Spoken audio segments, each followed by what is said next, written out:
एकछिन है त म त्यो जुन जे सोचौ त्यसकै स्लाइड देखाएर म क्लियर गर्ने कोसिस गर्छु है।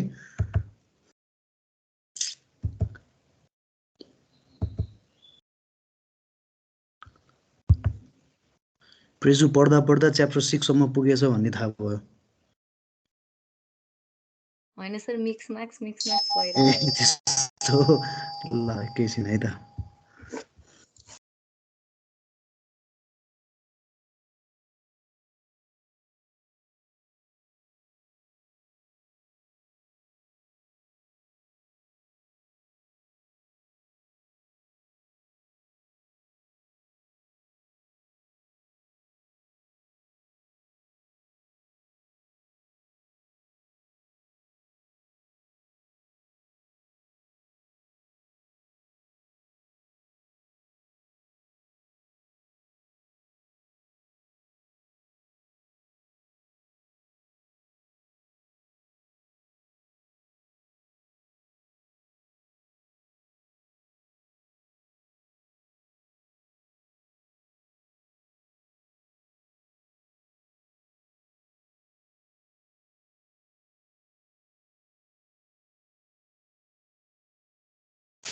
सो यो क्यापिटल लकअप भनेको चाहिँ च्याप्टर 6 को कन्स्ट्रक्सन प्रोसेसमा हो हैन, जसमा चाहिँ कन्ट्र्याक्टरको टोटल बजेटको ब्रेकडाउन गर्ने तरिका कस्तो हो, अनि उसले चाहिँ पेमेन्ट कसरी पाउँछ, पेमेन्ट पाउनुभन्दा अगाडि उसले गर्ने एक्सपेन्डिचर्सको ग्राफ कस्तो हो, अनि कति चाहिँ भनौँ न कहिलेबाट चाहिँ उसको क्यापिटल जति चाहिँ उसले पहिला लगानी गरेको छ त्यसको चाहिँ फिर्ता आउँछ, उसलाई फिर्ता आउँछ इन द सेन्स भनेको कस्तो हो भने उसको लगानी उठ्छ भन्ने कुरा बुझ्नु पऱ्यो होइन। सो त्यो गर्नलाई चाहिँ पहिला चाहिँ बुझ्नुपर्ने कुरा कन्ट्र्याक्टरको कन्स्ट्रक्सनको बजेट ब्रेकडाउन हो। यो बजेट ब्रेकडाउन उसले चाहिँ कन्ट्र्याक्टरले कसरी बजेट ब्रेकडाउन गर्छ भन्ने कुरा बुझ्यो भने अनि हामी पछाडिको पार्टहरूमा जान सक्छौँ है। सो यो कन्ट्र्याक्टरको कन्स्ट्रक्सनको बजेट ब्रेकडाउनलाई हेर्ने हो भने कुनै पनि निर्माणको काममा उसले दुईवटा किसिमको बजेट तयार गरे हुन्छ क्या। एउटा चाहिँ उसको गरेको कामको जति काम सकिन्छ, अब भनौँ न माइलस्टोन दिएको हो र उसलाई, त्यो माइलस्टोन अनुसारको उसले गरेको कामहरू मेजरमेन्ट गरेर एमबीको अगेन्स्टमा आइपिसी लिने, अर्थात् इन्टरिम पेमेन्ट सर्टिफिकेट अथवा रनिङ बिल थ्रुबाट होइन, भने काम गर्नको लागि चाहिँ उसले खर्च गर्ने चाहिँ के बजेट हो, त्यसरी दुईटामा हेर्न सकिन्छ। सेल्स बजेट भनेको उसले पाउने पेमेन्ट भयो कन्ट्र्याक्टरले, प्रोडक्सन बजेट भनेको उसले त्यो काम गर्नको लागि रिसोर्सेस जे खर्च गर्छ त्यो भयो। अब प्रोडक्सन बजेटलाई चाहिँ हामीले फर्दर टुक्राएर हेर्ने हो भने ठ्याक्कै हामीले रेड एनालाइसिसमा जस्तो गर्छौँ नि त्यही अनुसारको देख्छ क्या। प्रोडक्सन बजेटमा कुनै एउटा आइटम अफ वर्क चाहिँ उसले एक्जिक्युट गर्न पऱ्यो भने त्यो आइटम अफ वर्कको लागि म्यान पावर चाहिने भयो, त्यसै गरी कन्स्ट्रक्सन मेटेरियल्स चाहिने भयो, इक्विपमेन्ट चाहिने भयो, अनि त्यो तिनवटा चाहिँ डाइरेक्ट रिसोर्सेस भयो होइन त। यो तिनवटा बाहेक चाहिँ उसको ओभरहेड पनि त रहन पऱ्यो नि त प्रफिटको मार्जिनको लागि होइन। भने मेटेरियल्सको बजेटको भित्र चाहिँ इन्ट्री हेर्ने हो भने चाहिँ एउटा इन्भेन्ट्रीको बजेट जुन हामीले च्याप्टर 3 मा डिल गरेका छौँ नि, टोटल इन्भेन्ट्री कस्टसँग रिलेटेड कुराहरू, अर्को चाहिँ मेटेरियलको पर्चेस प्राइसको बजेट हो होइन। पर्चेस प्राइस र इन्भेन्ट्री बजेट त फरक कुरा हो, त्यो मैले च्याप्टर 3 मा बताएको छु। सो यो दुईवटा शुद्ध गऱ्यो भने मेटेरियलको बजेट आउँछ भन्ने हो। अब यो चाहिँ उसको बजेटको ब्रेकडाउनलाई सो गर्नको लागि चाहिँ उसले सेल्स र प्रोडक्सन बजेटलाई देखाउनको लागि उसँग फाइनेन्सियल टुल्सहरूमा चाहिँ उसले 3वटा टुल्स प्रयोग गर्छ क्या, जसमा चाहिँ एउटा प्रफिट एन्ड लसको फोरकास्ट गर्न सक्छ उसले, अर्को उसलाई कति चाहिँ प्रोजेक्ट पिरियड भरिलाई कहिलेसम्मलाई चाहिँ क्यास फ्लो कसरी मेन्टेन गर्ने, इन्कम कस्तो आउँछ अनि आउटगोइङ्स कति हुन्छ, अथवा अर्को भाषामा भन्दाखेरि चाहिँ क्यास इनफ्लो कति हुन्छ पेमेन्ट थ्रुबाट, अनि आउटफ्लो चाहिँ उसको खर्च कति हुन्छ एक्सपेन्डिचर्स होइन, त्यो भनेको चाहिँ क्यास फ्लोको फोरकास्ट हो। भने उसको एसेट र लाइबिलिटिजलाई पनि हेर्नको लागि, उसको नेटवर्थलाई चाहिँ ब्यालेन्स गर्नको लागि त्यो भनेको चाहिँ ब्यालेन्स सिट हो। यो 3वटा चाहिँ उसले टुल्स युज गर्छ फाइनेन्सियल अकाउन्टिङ टुल्समा होइन। अब यो सेल्स बजेट र प्रोडक्सन बजेट दुईटाको चाहिँ मर्म बुझिसकेपछि बल्ल हामीले उसको क्यापिटल लकअप भनेको के हो भन्ने बुझिन्छ। यो प्रोडक्सन बजेट गर्नको लागि उसले खर्च गर्ने जम्मै कुराहरू जे जति छ नि त्यसको पैसा भनेको उसको क्यापिटल हो क्या। अब त्यो क्यापिटल लकअपलाई चाहिँ बुझाउनको लागि अर्को एउटा ग्राफ हेरौँ। यतातिर कस्ट राखौँ, एक्सपेन्डिचर्स अथवा कस्ट भनौँ होइन, यतातिर चाहिँ टाइम राखेर हामीले हेऱ्यौँ भने यो उसको सुरुमा उसले जस्तै मोबिलाइजेसनको केही पैसा त पाउँछ, तर त्यो मोबिलाइजेसन स्टिल उसको लागि त क्यास इन्कम भए तापनि, इन्फ्लो भए तापनि त्यो त चाहिँ जतिवटा रनिङ बिल हामीले पछाडि काट्दै जान्छौँ अथवा पेमेन्ट लिँदै जान्छौँ या दिँदै जान्छौँ भनौँ न इम्प्लोयरको तर्फबाट, त्यो हरेक रनिङ बिलमा त उसको एडभान्स पेमेन्ट त काटिँदै जानु पर्यो नि मोबिलाइजेसनको पैसा त होइन, त्यो हुनाले स्टिल पनि त्यो उसको आफ्नै चाहिँ सोलेली उसको पैसा भएन कि। सो त्यो सुरुमा उसले खर्च गर्ने मोबिलाइजेसनदेखि लिएर उसले आफूले लगानी गर्नुपर्ने बजेटलाई उसले प्रोडक्सनको बजेट भनेको चाहिँ यो भयो उसको एक्सपेन्सेसहरू होइन। भने यो अर्न भ्यालु भनेको चाहिँ नथिङ मोर देन यो उसले कति भ्यालु बराबरको काम गर्यो भनेको अर्थ चाहिँ बिसिडब्लुपी कति भयो भनेर हेरेको। बिसिडब्लुपीको मिनिङ के हो त भन्दा वर्क जति भ्यालुको गर्छ त्यति नै अनुसारको उसले पेमेन्ट पाउने भयो। सो यो भनेको अर्न भ्यालु हो। सो अब यो प्रोडक्सन बजेट र अर्न भ्यालु जहाँ गएर काटिन्छ त्यो उसको ब्रेक इभन पोइन्ट हो। र इन जेनरल हामीले हेर्न के सक्छौँ भने कन्स्ट्रक्सनको टाइम पिरियड टीमा झन्डै चाहिँ मोर देन 50% टाइम इल्याप्स भइसकेपछि बल्ल उसको चाहिँ ब्रेक इभन पुग्छ क्या कन्स्ट्रक्सन प्रोजेक्टमा। अझ मानौँ न त्यो पनि बेसिकल्ली भनौँ न त्यति बिलोमा नगएको कन्ट्र्याक्टहरू छ भने त ल छिटै आउला, अझ धेरै बिलोमा गएको कन्ट्र्याक्टहरू छ भने त यो जति चाहिँ break even point time elapse चाहिँ towards the end of the प्रोजेक्टतिर पुग्छ क्या उसको। सो अब यो चित्रबाट चाहिँ के बुझाउनु खोजेको छ त उसले भने उसको प्रफिट र लसलाई फोरकास्ट गर्नको लागि उसले गर्ने प्रोडक्सनको बजेट कति, कस्ट, अनि उसले पेमेन्ट पाउने कति अर्न भ्यालु होइन, त्यसको पोइन्ट जहाँ काट्यो त्यसलाई ब्रेक इभन भन्छ। अब यसको डिफरेन्स भनेको यदि अर्न भ्यालु बढ्यो भने उसले ग्रस प्रफिटको मार्जिन बच्ने भयो, होइन उसको प्रोडक्सन कस्ट स्टिल चाहिँ बढ्छ भने त्यो चाहिँ ग्रस प्रफिटको मार्जिन हुने भएन। यो चित्रलाई चाहिँ त्यसरी बुझ्न पर्यो। अब ठ्याक्कै चाहिँ हामी आउँ अघि प्रेजुले सोधेको चाहिँ यहाँ छ हो। अब क्यास फ्लोको फोरकास्टिङ गरेर हेर्ने भने हामीले के देख्छौँ भने यतापट्टि यो कन्ट्र्याक्टको लागि टाइम पिरियड भयो मन्थ्समा होइन, यतापट्टि चाहिँ पर्सेन्टेज अफ कन्ट्र्याक्ट सम क्युमुलेटिभमा लिने भयो अथवा एब्सोल्युटली हरेक चाहिँ प्यारामिटरको छुट्टा छुट्टै लिन्छु भन्न नि मिल्यो। तर त्यो चिजलाई चाहिँ क्युमुलेटिभ राखेर हेर्ने हो भने यस्तो खालको ग्राफ आउँछ। यसमा 2-3वटा ग्राफ एकै ठाउँमा राखेको हो कि, जुन हामीले पढेको अर्न भ्यालु एनालाइसिसको ग्राफ पनि यसैमा छ, अनि क्यापिटल भर्सेस चाहिँ एक्सपेन्डिचरको पनि यसैमा छ, कन्ट्र्याक्ट र कन्ट्र्याक्टरको मार्जिन पनि यसैमा छ क्या, एकै ठाउँमा राखेर देखाएको हो है। अब जसमा चाहिँ यो टाइम पिरियड भयो यतापट्टिको चाहिँ कस्ट भयो होइन। अब यो भी र सी त बुझिहाल्छौ तिमीहरूले, भी भनेको भ्यालु कर्भ अर्थात् अर्न भ्यालु भयो, अनि सी भनेको चाहिँ प्रोडक्सन कस्ट भयो। अब यो भी र सीको दुइटाको डिफरेन्स भनेको उसको कन्ट्र्याक्टको मार्जिन हो, अर्थात् उसले कति चाहिँ मार्जिनमा उसले बचायो त उसले पैसा भन्ने भयो होइन। कन्ट्र्याक्टको मार्जिन र कन्ट्र्याक्टरको मार्जिन भनेको एउटै कुरा भयो है बुझ्नलाई चाहिँ। अब यो डटेड लाइन र यो स्टेप जस्तो ल्याडर जस्तो चाहिँ ग्राफलाई हेऱ्यौँ भने के देख्छौँ भने यो डटेड लाइन भनेको उसको एक्सपेन्डिचर हो, पैसै हो यो भने। कस्ट यताको कस्ट भने जस्तो यो एक्सपेन्डिचर हो, उसको क्यास आउटफ्लो भयो, उसले सामान किन्यो, मान्छेलाई चाहिँ वेजेस दियो होइन, इक्विपमेन्टको भाडा तिर्यो लगायतका कुराहरू जे जति छ नि यो सबै उसको एक्सपेन्डिचर्स भयो। भने यो रेभिन्यू भनेर चाहिँ यस्तो किन आएको त भन्दा रेभिन्यू त कन्स्ट्यान्टली आउने होइन। रेभिन्यू भने त सर्टेन पहिलो आइपिसीको रनिङ बिलको अमाउन्ट आयो, त्यसपछि सर्टेन समय फेरि स्ट्याग्नेट हुन्छ होइन, त्यो बिचमा त पैसा आउँदैन।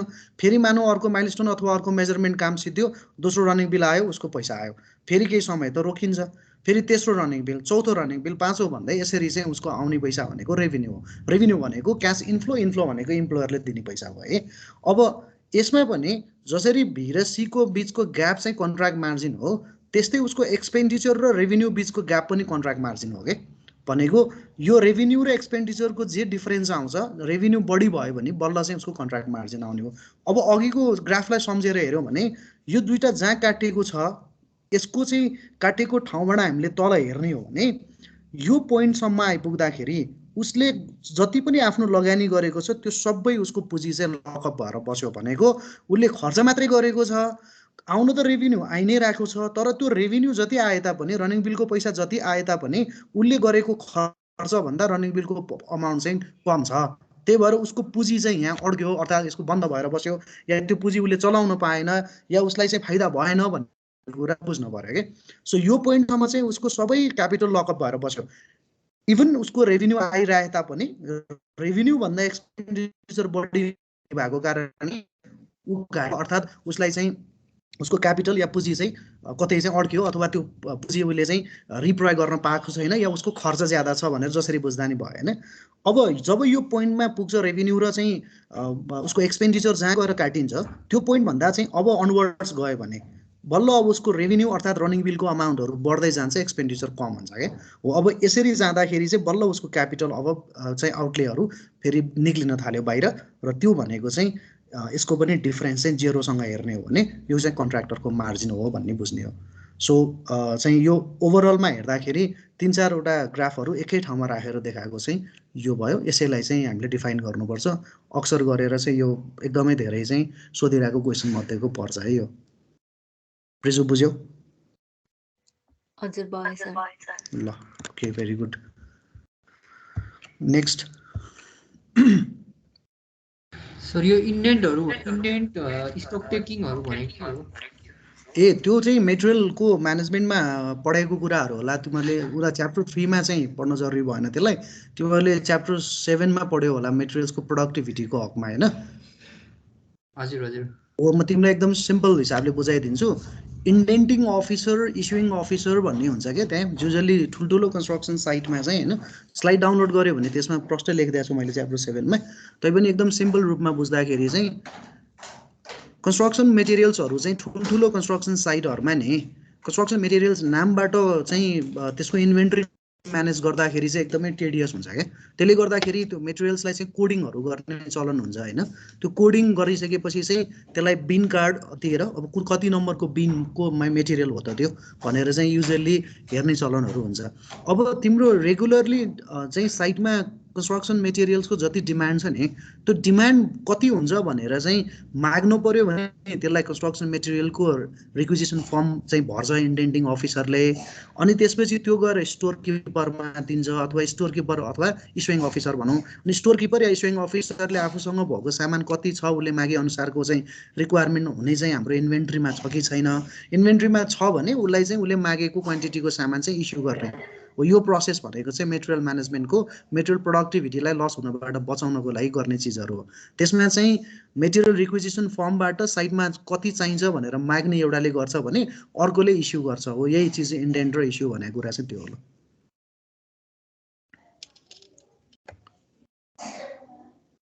बुझ्यौ विवेक? हजुर सर हजुर बुझेँ। ओके सर हजुर सर यो टाइम कस्ट ट्रेडअपको एप्लिकेसन इम्पोर्टेन्सहरू के हो सर? एप्लिकेसनको इम्पोर्टेन्स भनेको प्रोजेक्ट एसलरेसन गर्नको लागि एउटा चाहिँ यसले बाटो दिन्छ हैन। एसलरेसन गर्नु भनेको चाहिँ इन टाइम प्रोजेक्ट डेलिभर गर्नको लागि र त्यसको आउटपुट बेनिफिसियरिजलाई आउटपुट चाहिँ छिटो दिनको लागि एउटा एप्लिकेसन हुन्छ। दोस्रो यसको एप्लिकेसन भनेको कन्ट्र्याक्टरलाई चाहिँ त्यो काम छिटो सकाएर अथवा विदिन प्रोजेक्टको पिरियड भन्दा पनि अगाडि नै डेलिभर गरेर अर्को अपर्च्युनिटी चाहिँ इन्हान्स गर्नको लागि पनि काम लाग्छ। तेस्रो भनेको इभन इम्प्लोयरको पोइन्ट अफ भ्यूबाट पनि प्रोजेक्ट क्रासिङ गरेर चाहिँ एसलरेसन गर्न लाग्दाखेरि चाहिँ उसलाई चाहिँ त्यो प्रोजेक्ट डेलिभर भइसके पछाडि आउने जुन अपर्च्युनिटी कस्ट छ त्यो कस्ट चाहिँ उसले छिटै नै चाहिँ त्यसको बेनिफिटलाई चाहिँ इन्हान्स गर्न सक्छ भने त्यसको लागि पनि टाइम कस्ट ट्रेड अफ गर्नु जरुरी छ। चौथो भनेको हामीले normal project duration contractor point of भ्यूबाट है नर्मल प्रोजेक्ट ड्युरेसनबाट चाहिँ सेड्युलिङ गर्दाखेरि डिले हुने सम्भावनाहरू धेरै हुन्छ।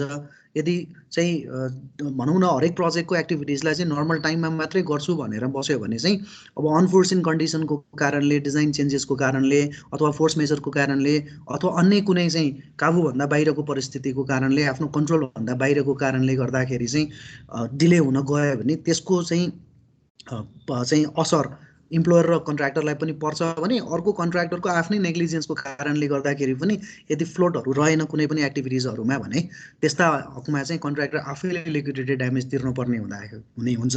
त्यो हुनाले त्यो सबै चिजबाट बच्नको लागि चाहिँ टाइम कस्ट ट्रेड अफ गर्न सकिन्छ र त्यसको एप्लिकेसन भनेको यस्तो कामको लागि गर्न सकिन्छ नै लेख्नु पर्यो। नवीनले सोधे हैन अघि? हजुर सर। सर अनि यो एबीसी क्लासिफिकेसनको बारेमा पनि भनिदिनु न। एबीसी क्लासिफिकेसनको के भनिदिने भन्ने चाहिँ के हो भनेर यसलाई सिम्पल ढङ्गबाट बुझ न। कन्स्ट्रक्सन मेटेरियल्सको क्लासिफिकेसन गर्न जरुरी छ। हामीले युज हुने कन्स्ट्रक्सन मेटेरियल्सहरू जति युज गर्छौँ त्यो सबै इम्पोर्टेन्ट भएरै हामीले इस्टिमेटमा राखेको हो। त्यो इम्पोर्टेन्ट भएरै त्यसको इन्भेन्ट्री मेन्टेन गर्नुपर्छ भनेर बुझेको हो। तर इम्पोर्टेन्ट भइकन पनि चाहिँ मेटेरियल म्यानेजमेन्ट गर्ने क्रममा चाहिँ अप्टिमाइजेसन भएर सोच्नुपर्छ भनेर भन्छ क्या। किन भन्दाखेरि सबै कन्स्ट्रक्सन मेटेरियल्स महत्त्व त छ तर महत्त्व भइकन पनि सापेक्षित महत्त्व त होला नि त मेटेरियल्सहरू बिचमा पनि। कुनै मेटेरियल्स महँगो होला, कुनै मेटेरियल्स थोरै किन्छौँ होला, कुनै मेटेरियल्स पटक पटक किन्छौँ होला हैन, कुनै मेटेरियल्स एकपटक मात्रै गर्छौँ होला।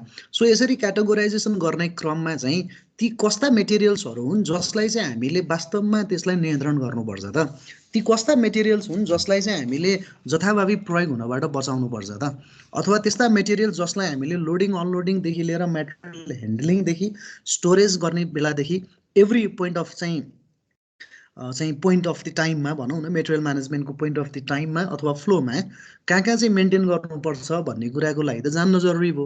अब हामीले भयभरको सबै मेटेरियल्सलाई उति नै इम्पोर्टेन्स दिएर चाहिँ काम गर्न लाग्यो भने महँगो पर्न सक्छ होला, त्यत्तिकै छोडिदियो भने फेरि त्यसैको कारणले गर्दा हामीलाई चाहिँ महँगो पर्न जान्छ होला, त्यत्तिकै कारणले भने वेस्टेजको कारणले फेरि हामीलाई महँगो पर्छ होला।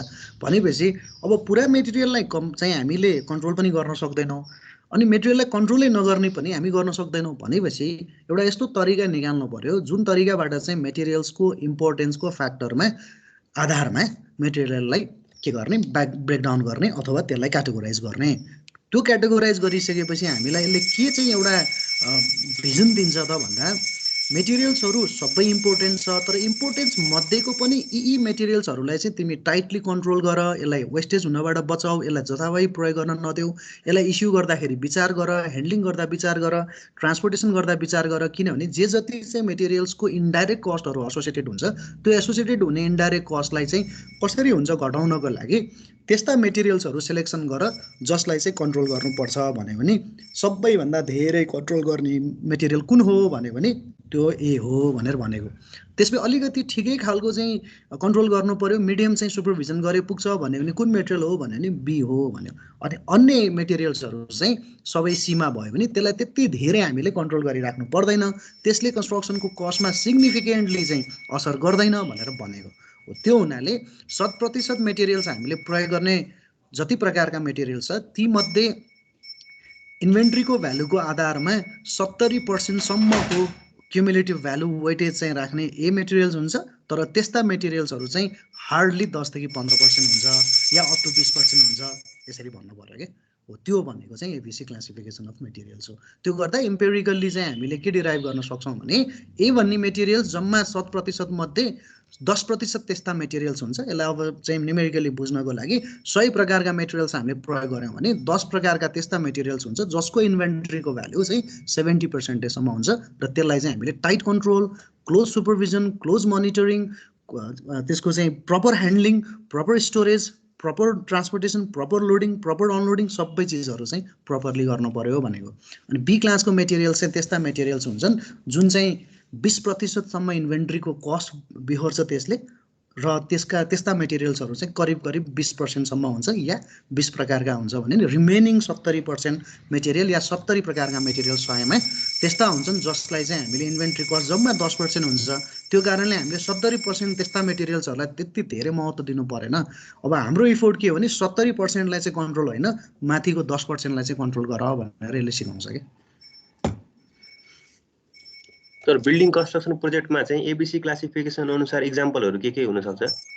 एबिसी क्लासिफिकेसनको अनुसारले इक्जाम्पल दिने नै हो भने त तिमीले मेजरली युज हुने कन्स्ट्रक्सन मेटेरियल्सहरू छ नि, त्यो मेजरली युज हुने कन्स्ट्रक्सन मेटेरियल जस्तै चाहिँ के हुन्छ भन त, मेजरली युज हुने सिमेन्ट, छड होइन, एग्रिगेटहरू, स्यान्डहरू, यिनीहरू चाहिँ है, यिनीहरू चाहिँ जुन कन्स्ट्रक्सनको चाहिँ कस्टलाई चाहिँ स्ट्रक्चरल कस्टलाई पनि नन स्ट्रक्चरल कस्टलाई पनि फेस गर्छ नि, त्यस्ता चाहिँ मेटेरियल्सहरूलाई चाहिँ एबिसी क्लासिफिकेसनबाट गर्नुपर्छ भनेर भन्ने। र बिल्डिङ प्रोजेक्टमा चाहिँ रिपिटेटिभली युज हुने चाहिँ मेटेरियल्सहरू जस्तै सिमेन्ट र छडलाई चाहिँ हामीले विशेष चाहिँ हेर्नुपर्ने हुन्छ, र त्यस्ता मेटेरियल्सहरूको चाहिँ इन्भेन्ट्री पनि हामीले मेन्टेन गरेर राख्नुपर्छ भनेर लेख्नु पर्यो है। तर अब क्लासिफिकेसन गर्ने तरिका जुनसुकै मेटेरियल्सको भयो, जुनसुकै प्रोजेक्ट भए पनि गर्ने तरिका त्यही नै हो, खालि युज हुने मेटेरियल्स के हुन्छ त्यसको आधारमा इक्जाम्पल लेखिदिने हो। र अब यसलाई चाहिँ जस्टिफाई गर अथवा विथ इक्जाम्पल भन भन्यो भने चाहिँ तिमीले 5-7वटा मेटेरियल्स आफैले बनाएर त्यसको भ्यालु आफैले राखेर, युनिट प्राइस आफैले राखेर, क्वान्टिटी आफैले राखेर एबिसी गरेर देखाइदिनु पर्यो कि।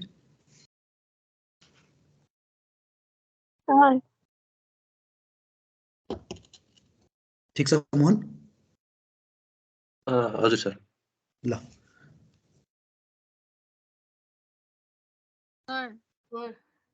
हजुर, भ्यालु इन्जिनियरिङको भन्दिनु न।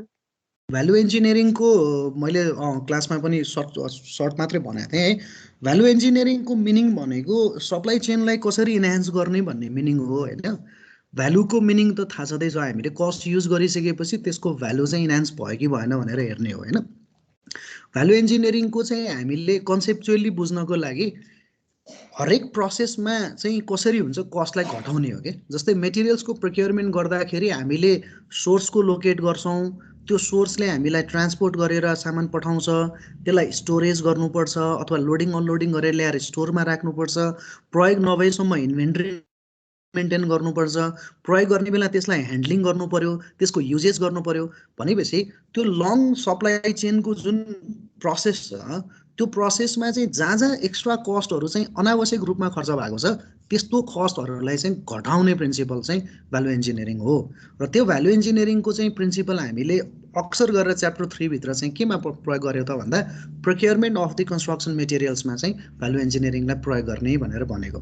अब त्यसको अर्थ के पनि हो भने सोर्सेस लोकेट गर्दाखेरि त्यो कुन सोर्सबाट हामीलाई पर्चेस गर्दाखेरि सस्तो पर्छ, कुन सोर्स हाम्रो लागि चाहिँ भने जतिको क्वान्टिटी उसले दिन सक्छ, कुन सोर्स हामीले खोजेको क्वालिटीको सामान दिन सक्छ, कुन सोर्सले हामीलाई जुन टाइममा चाहिन्छ त्यो टाइममा सामान दिन सक्छ हो, यस्ता कुराहरूलाई एनालाइसिस गर्ने भनेको भ्यालु इन्जिनियरिङ हो। सिम्पल कुरा मान न सोच्दै जस्तै तिमीलाई अबको एक हप्ता पछाडि 200 घनमिटर चाहिँ बालुवा चाहिन्छ, त्यो 200 घनमिटर तिमीले एक वर्ष एक हप्ताको थ्रेसहोल्ड भित्र चाहिँ सोर्सबाट ल्याउनु पर्नेछ। अब तिमीले लिस्टिङ गरेर अथवा सर्टलिस्ट गरेर राखेको सोर्सले एक हप्ताभित्र तिमीलाई 200 घनमिटरको खोजेको क्वालिटीको खोजेको क्वान्टिटीको भनेको टाइममा एडहेयर गरेन भने त्यसले त कन्स्ट्रक्सनको एक्टिभिटिजलाई त रोक्यो। त्यसले गर्दाखेरि त डिलेको कारणले गर्दा कस्ट फेज भएको त घाटा लाग्ने भयो भने अब त्यसलाई सोर्सदेखि आफ्नो ठाउँसम्म लिएर आउनको लागि जहाँ जहाँ जे चाहिँ हर्डल्सहरू छ त्यो हर्डल्सहरूलाई चाहिँ कसरी हुन्छ एक्सपेडाइट गर्ने हो, त्यो हर्डल्सहरूलाई हटाउने हो। हर्डल्सहरूले के चाहिँ एसोसिएटेड हुन्छ त भन्दा ती हर्डल्सहरूमा कस्ट एसोसिएटेड हुन्छ। सो त्यो हुनाले सोर्सको लोकेसनदेखि ट्रान्सपोर्टेसनको फ्याक्टर, उसको डेलिभरीको फ्याक्टर्स, उसको प्राइसको फ्याक्टर्स, उसको इन टाइमको फ्याक्टर्स, सेड्युलको फ्याक्टर्स, उसको क्वालिटीको फ्याक्टर्स र क्वान्टिटीको फ्याक्टर्स, यो सबै कुराहरूलाई चाहिँ इन्हान्स गर्नको लागि युज गरिने भ्यालु इन्जिनियरिङ हो भनेर त्यति लेखे पुग्छ।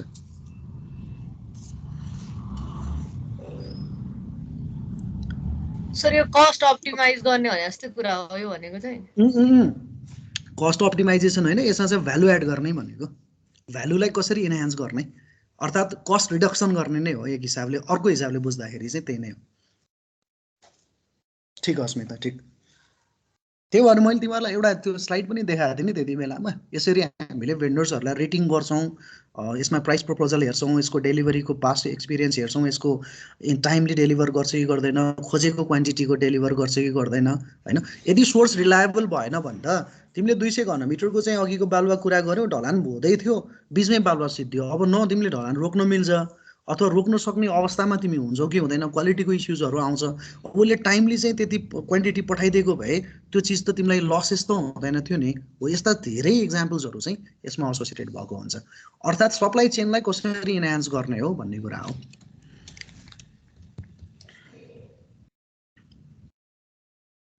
अब बल्कमा किन्दा फाइदा हुन्छ कि एकचोटि किन्दा मात्र फाइदा हुन्छ कि होइन, पर युनिट कस्ट उसले घटाउँछ कि अर्डरिङ कस्ट घट्छ कि, त्यो सबै कुराहरू चाहिँ भ्यालु इन्जिनियरिङको एनालाइसिस भित्रका कुराहरू हुन् कि।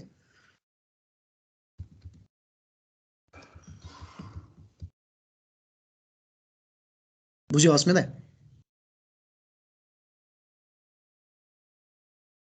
यस सर।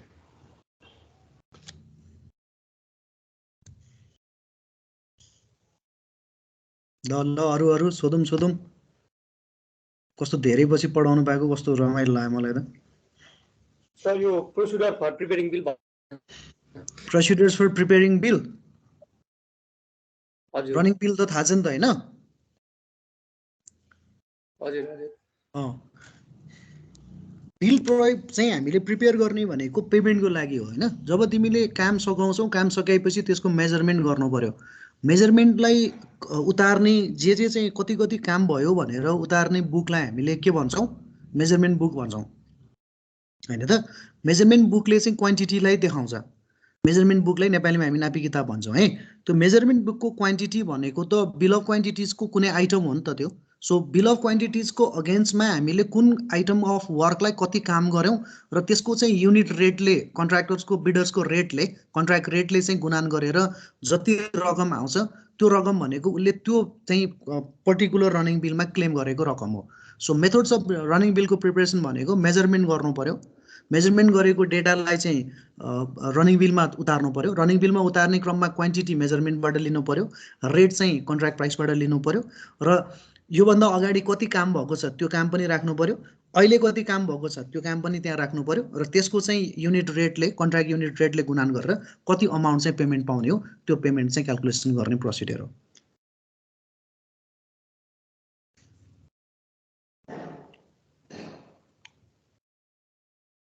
ठिक छ, बुझ्यौ? त त्यति मात्र लेखेर हुँदैन नि, फर्मेट बनाइदिनु पर्छ है। त्यो रनिङ बिलहरुको फर्मेट बनाइदिनु छ, फर्मेट बनाउनु पर्छ है। गुड, अहिले फर्मेट बनाउने पछि चाहिँ फर्मेटमा काम गर्ने।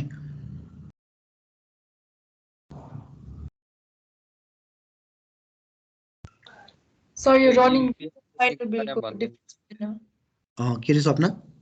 रनिङ बिल र फाइनल बिलको डिफरेन्स? रनिङ बिल भनेको चाहिँ इन्टरिम पेमेन्ट सर्टिफिकेटसँग रिलेटेड छ। हामीले इन्डिभिजुअल चाहिँ प्रोजेक्टको जति मानौँ 12 महिनाको प्रोजेक्ट छ त्यो बिचमा जति पटक मेजरमेन्ट भएर पेमेन्टहरू लिन्छ नि त्यो सबै रनिङ बिल हो भने फाइनल बिल चाहिँ जब प्रोजेक्ट सकिन्छ नि त्यो फाइनल बिलमा चाहिँ अघिल्लो पटकको जतिपट्टि रनिङ बिलका अमाउन्टहरू थियो क्वान्टिटीहरू थियो त्यो सबै क्वान्टिटी क्युमुलेटिभ गर्दै गर्दै लिएर आउँछौँ कि हरेक पटक रनिङ बिलमा चाहिँ अघिल्लो पटक कति काम भयो त्यसको चाहिँ क्वान्टिटी हामीले जोड्छौँ होइन। अनि त्यसपछि कति काम गर्यो यो पटकको लागि भनेर हेर्ने हो। फाइनल बिलमा चाहिँ निर्धारित बिओक्यूमा भएको क्वान्टिटी कति, रनिङ बिलबाट आएका चाहिँ क्युमुलेटिभ क्वान्टिटिजहरू कति र अहिले कति क्वान्टिटी हो भनेर फाइनलमा क्युमुलेटिभ निकाल्ने बिललाई चाहिँ हामीले फाइनल बिल भनेर भन्छौँ। रनिङ बिल चाहिँ इच एन्ड एभ्री मेजरमेन्ट गरेको each and every interim payment सर्टिफिकेटको बिलहरू हो भने फाइनल बिल चाहिँ त्यसको क्युमुलेटिभ भयो।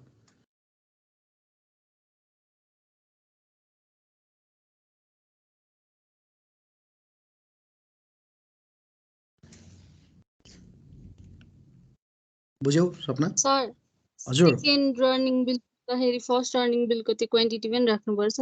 राख्नुपर्छ। अघिल्लो बिलमा चाहिँ कति भयो त्यसको पनि क्वान्टिटी राख्नुपर्छ। बुकमा चाहिँ त्यो फर्मेट क्लियरली दिएको छैन होइन, सायद छैन जस्तो लाग्छ मलाई, त्यो रिभाइज गर्नुपर्ने त्यतिकै भएर रहेछ। अघिल्लो बिलमा चाहिँ कति हालसम्म कति काम भयो भनेर आउँछ र यो बिलमा कति क्वान्टिटीको काम भयो भनेर आउँछ। अघिल्लो बिलसम्म कति क्वान्टिटी भयो, हाल कति क्वान्टिटीको काम भयो भनेर आउँछ है। हजुर हजुर भन्नु त। इयर पर्चेस निकाल्दाखेरि आइपी र आइसी युज हुन्छ नि, यसको के हो अलि बुझ्नु हो र? आइपी भनेको त अब त्यो नामाकरणबाटै बुझ तिमीले निरेश होइन। आइपी भनेको प्रिभेलिङ इन्ट्रेस्ट रेटको हाइएस्ट प्रिभेलिङ रेट अफ इन्ट्रेस्टको लागि भने हो भने आइसी भनेको चाहिँ कोएफिसिएन्ट अफ सिङ्किङ फन्ड हो। तिमीलाई यदि क्वेसनमै कोएफिसिएन्ट अफ सिङ्किङ फन्ड भनेको छ भने चाहिँ सिधै आइसी दिएको हो निरेश, बुझ्यौ? आइसी दिएको हो। यदि कोएफिसिएन्ट अफ सिङ्किङ फन्ड भनेको छैन तिमीलाई interest rate for sinking fund अथवा चाहिँ रिडेम्सन अफ क्यापिटल भन्ने शब्द राखेको छ भने त्यो आइसी दिएको होइन कि। त्यो आइसी भनेको त फ्याक्टर हो नि त, कोएफिसिएन्ट मात्रै हो नि त। तर त्यसको चाहिँ जुन एन्युटीको फ्याक्टर छ त्यो एन्युटीको फ्याक्टर भनेको त आई डिभाइडेड बाई 1 + i को पावर n-1 नै हो, जुन तिमीहरूले इन्जिनियरिङ इकोनोमिक्समा पढेको एन्युटीको फ्याक्टरै हो त्यो है। अब आइसी भनेको चाहिँ डाइरेक्टली दिएको सिङ्किङ फन्डको कोएफिसिएन्टै दिएको छ भने त तिमीले आइसीकै भ्यालु राख्नु मिल्यो त्यसलाई, तर होइन rate of interest for sinking fund अथवा रिडेम्सन अफ क्यापिटल भनेको पुँजीलाई ऋण मुक्त कहिले बनाउँछ त्यसले, ऋण चुक्ता कहिले गराउँछ त्यसले भन्ने शब्द आएको छ भने चाहिँ त्यो स्मल आई दिएको हो, त्यो आइसी दिएको होइन। त्यो स्मल आईबाट आइसी निकाल्नुपर्छ र जुन आइसी कसरी निकाल्ने त भन्दा आइसी भनेको एन्युटीको इन्ट्रेस्ट रेट हो क्या। सो आइसी भनेको चाहिँ आई डिभाइडेड बाई 1 + i को पावर n-1 गरेको। यसको अर्थ सिम्पल हो कि finding A given F at i% for n number of years वाला जुन फर्मुला हामीले इन्जिनियरिङ इकोनोमिक्समा पढ्यौँ त्यही नै कुरा चाहिँ त्यहाँ मागेको हो भन्ने कुरा बुझ्नु पर्यो क्या। सर यो मास्टर रोल सोधेको बेलामा चाहिँ नि यसको स्याम्पल बनाउनु पर्छ कि पर्दैन? मास्टर रोलमा चाहिँ पर्दैन, अब त्यो लामो पनि होइन, अब त्यो नेपालीमा पनि छ, तिमीहरूले बनाए त राम्रो हुन्छ है अस्मिता। टाइम छ भने बनाइदेऊ, होइन भने मास्टर रोलमा के रेकर्ड हुन्छ भनेर चाहिँ भनौँ न, के रेकर्ड हुन्छ त भन्दाखेरि जस्तै रोमा के हुन्छ कलममा के हुन्छ भनेर सरस्वती लेख्दै भने पनि कुरा त क्लियर हुन्छ। बनायो भने त तिनटै बनाउनु पर्छ होला नि सर? पर्दैन पर्दैन, पहिलो मात्रै बनाउने। ए हस् सर।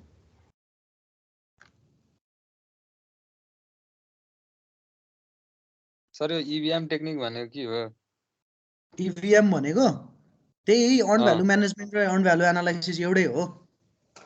ए एउटै हो? ए यसको इम्पोर्टेन्स भन्दिन सर EVA को for controlling the project. EVA को इम्पोर्टेन्स त इम्पोर्टेन्स सजिलै भनिन भेन। इम्पोर्टेन्स किन छ भन त, तिमीले चाहिँ त्यो जतिवटा फर्मुला छ त्यसबाट ठ्याक्कै ठ्याक्कै लेख्दै भयो। अर्न भ्यालु एनालाइसिस हामीले किन गर्छौँ त भन्दा भेरिएन्स इन प्रोजेक्टको प्लानिङ र variance in between project planning र प्रोग्रेसको बिचको निकाल्नलाई पर्यो। अनि भेरिएन्स हामीले दुईटा टर्मिनोलोजीमा निकाल्न सक्छौँ EVA थ्रुबाट। भेरिएन्स इन कस्ट पनि निकाल्न सक्छौँ, भेरिएन्स इन सेड्युल पनि निकाल्न सक्छौँ। त्यो दुईटा भइहाल्यो।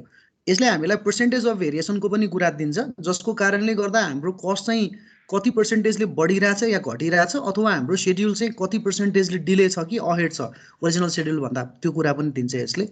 थर्डमा यसले हामीलाई यस्तो ट्रेन्ड्स दिन्छ कि त्यो ट्रेन्ड्सले भनेको इन्डेक्स दिन्छ।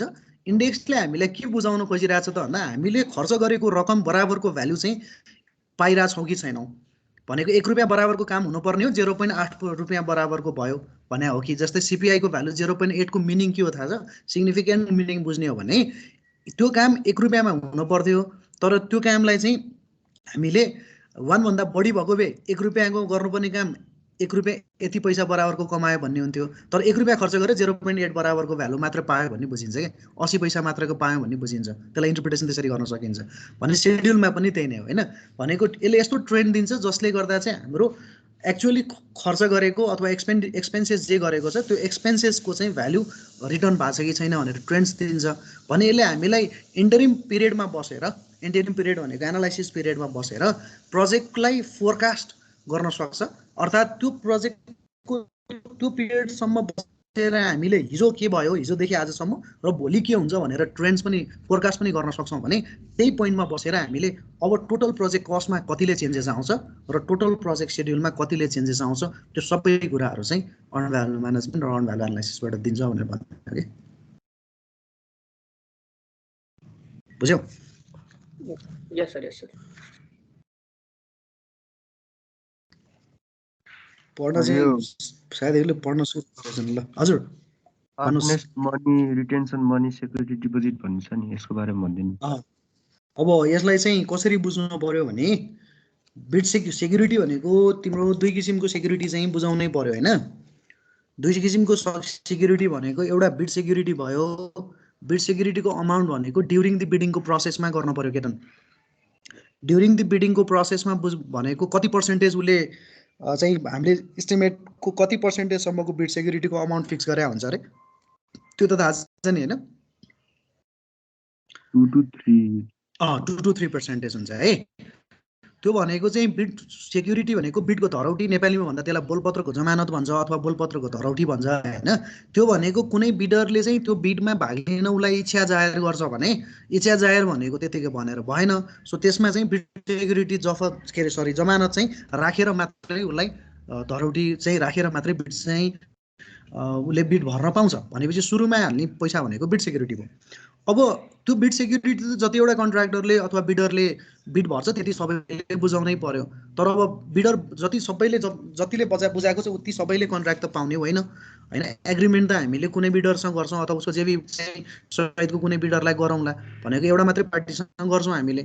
सो एउटा बिडरसँग गर्छौँ भन्न खोजेको। सो अब त्यो जुन बिडर चाहिँ हामीले सेलेक्सन गऱ्यौँ कन्ट्र्याक्ट गर्नको लागि, अब उसले चाहिँ कन्ट्र्याक्ट गर्ने बेलामा फेरि अर्को धरौटी बुझाउनुपर्छ कि, र त्यो धरौटी भनेको चाहिँ पर्फर्मेन्स सेक्युरिटी हो है। त्यसलाई चाहिँ हामीले कार्य सम्पादन जमानत भनेर भन्छौँ। अब त्यो कति पर्सेन्टेज हुन्छ भन त? 5% अफ बिडर प्राइस हुन्छ किसानमा। त्यो भनेको 5% हो मिनिमम नै, तर त्यो 5% हुने भनेको कन्डिसन अनुसारले हुने भयो। यदि उसको बिडरको प्राइस हाम्रो चाहिँ जसले चाहिँ जसको इम्प्लोयर हो, इम्प्लोयरको चाहिँ एस्टिमेट गरेको प्राइस भन्दा 15% बिलो गएको छ भने उसले 5% लिन पुग्यो भनेको। मानौ इम्प्लोयर्सको चाहिँ एस्टिमेट 1 करोडको छ भने त्यो जुन सेलेक्सन भएको बिडर छ उसको रेट चाहिँ 85 लाखसम्म छ भने उसले 5% बुझाए पुग्यो भनेको 85 लाखदेखि 1 करोडको बिचमा जति बिड प्राइस चाहिँ हामीले सिलेक्ट गरेर रहेछौँ भने पनि त्यो भनेको 5% मात्रै बुझाए भयो माने 85 चाहिँ बुझायो भने 85% को 85 लाखको 5%, 90 बुझाएछ भने 90 लाखको 5% भयो। तर 15% को थ्रेसहोल्ड भनेको चाहिँ त्यो है। तर ऊ चाहिँ 15% भन्दा पनि फर्दर बिलोमा गएको छ उसको भने जस्तै मानौ कि केतन त्यसले 80 लाखमा बुझाएर रहेछ बिड हैन र सिलेक्सन गर्यो। अब 80 लाख भनेको त हाम्रो एस्टिमेटेड अमाउन्ट भन्दा कति पर्सेन्टेज बिलो हो भन त? 20 हो 20% हो। तिमीलाई के भनेको थियो अघि मैले 15% सम्मको थ्रेसहोल्ड छ भने 5% बुझाए भयो भन्यो। अब यो 15% को थ्रेसहोल्ड त बढ्यो नि उसको हैन 20% मा पुग्यो भने अब यसमा पर्फर्मेन्स सेक्युरिटीमा चाहिँ एड गर्न पर्यो। अब कसरी एड गर्ने त भन्दा 80 लाखको 5% चाहिँ लिने नै 5% अफ 80 लाख चाहिँ लिने प्लस अब त्यसमा चाहिँ एउटा फर्मुला छ ऊ 15% देखि कतिसम्म बिलोमा गएको छ त्यतिको चाहिँ आधी पैसा एक्स्ट्रा लिने भनेको 15% सम्मको बिलो भनेको कति लाख हुन्छ भन त? 1 करोडको 85 लाख हो। 85 लाख हजुर हो। अब 85 लाख हो ऊ कतिमा बिलोमा गयो? 80 मा भनेपछि 85 भनेको थ्रेसहोल्डको पैसा थियो 15% सम्मको लागि। अब 85 र 80 को बीचको जति 5 लाख चाहिँ उले थप बिलोमा गयो नि हैन?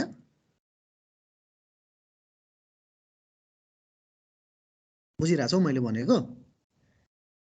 हजुर सर हो। त्यो 85 र 80 को जतिले बिलोमा गयो नि 85 बाट 80 मा आयो भनेपछि 5 लाख थप बिलोमा गयो। त्यो जति थप बिलोमा गएको छ त्यसको चाहिँ 50% फेरि चाहिँ लिने भनेको। अर्थात् अब यो केसमा चाहिँ उसले कति पर्फर्मेन्स सेक्युरिटी बुझाउनु पर्यो त?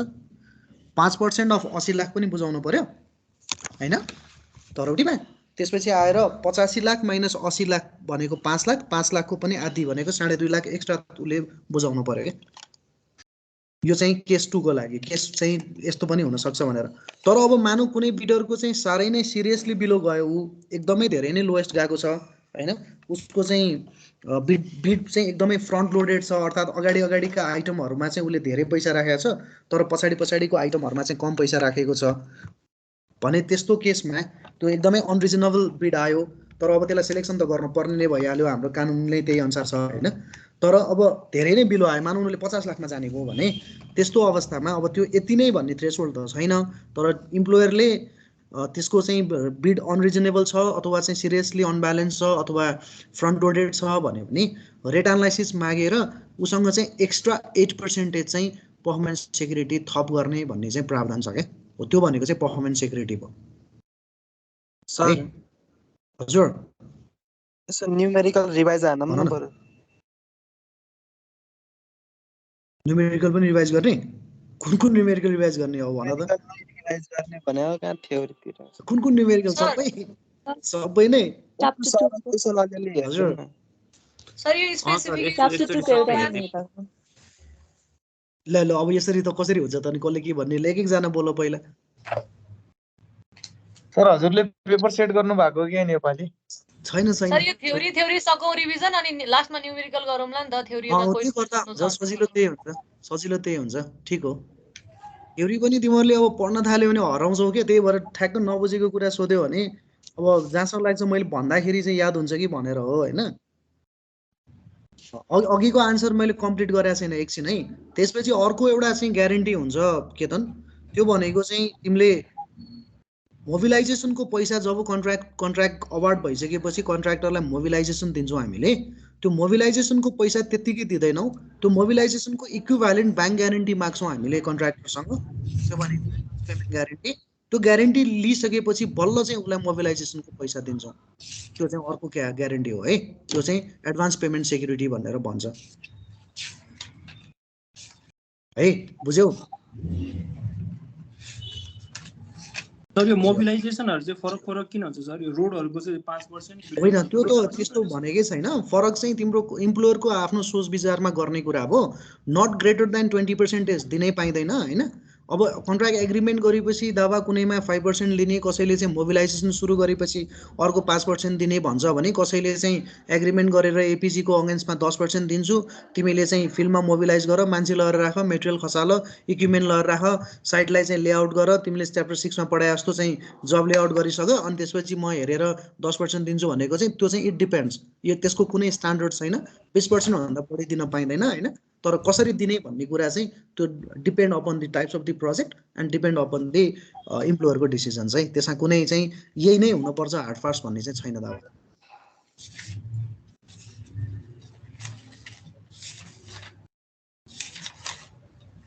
Okay sir. सर अनि यो साइकल टाइम लिड टाइमको बारेमा भन्दिनु न। साइकल टाइम लिड टाइम भनेको इन्भेन्ट्रीको साइकल र लिड टाइमको कुरा हो भित्र। ओके, अर्जनले के सोध्नला हो? तिम्रो माइक अन छ है?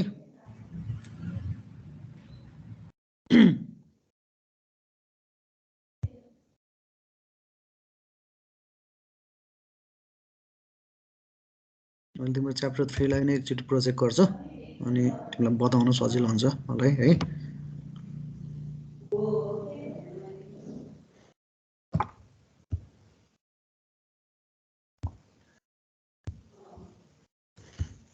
लेन्थ अफ इन्भेन्ट्री साइकल भन्यो भने त अर्डरिङ फ्रिक्वेन्सी हो भन्ने बुझ्नु पर्यो हैन।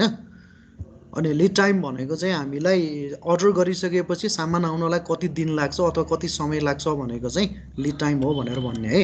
यो चिज पढ्नको लागि चाहिँ के को लागि चाहिँ हामीलाई इम्पोर्टेन्ट भयो त भन्दा, यदि रेपिटेटिभली कुनै मेटेरियल्स हामीले इन्भेन्ट्री बनाउँछौँ भने त्यो रेपिटेटिभली प्रोक्योर गर्ने कन्स्ट्रक्सन मेटेरियल्सको हकमा चाहिँ रिअर्डर पोइन्ट र रिअर्डर लेभललाई चाहिँ बुझ्न जरुरी हुन्छ भन्यो हैन।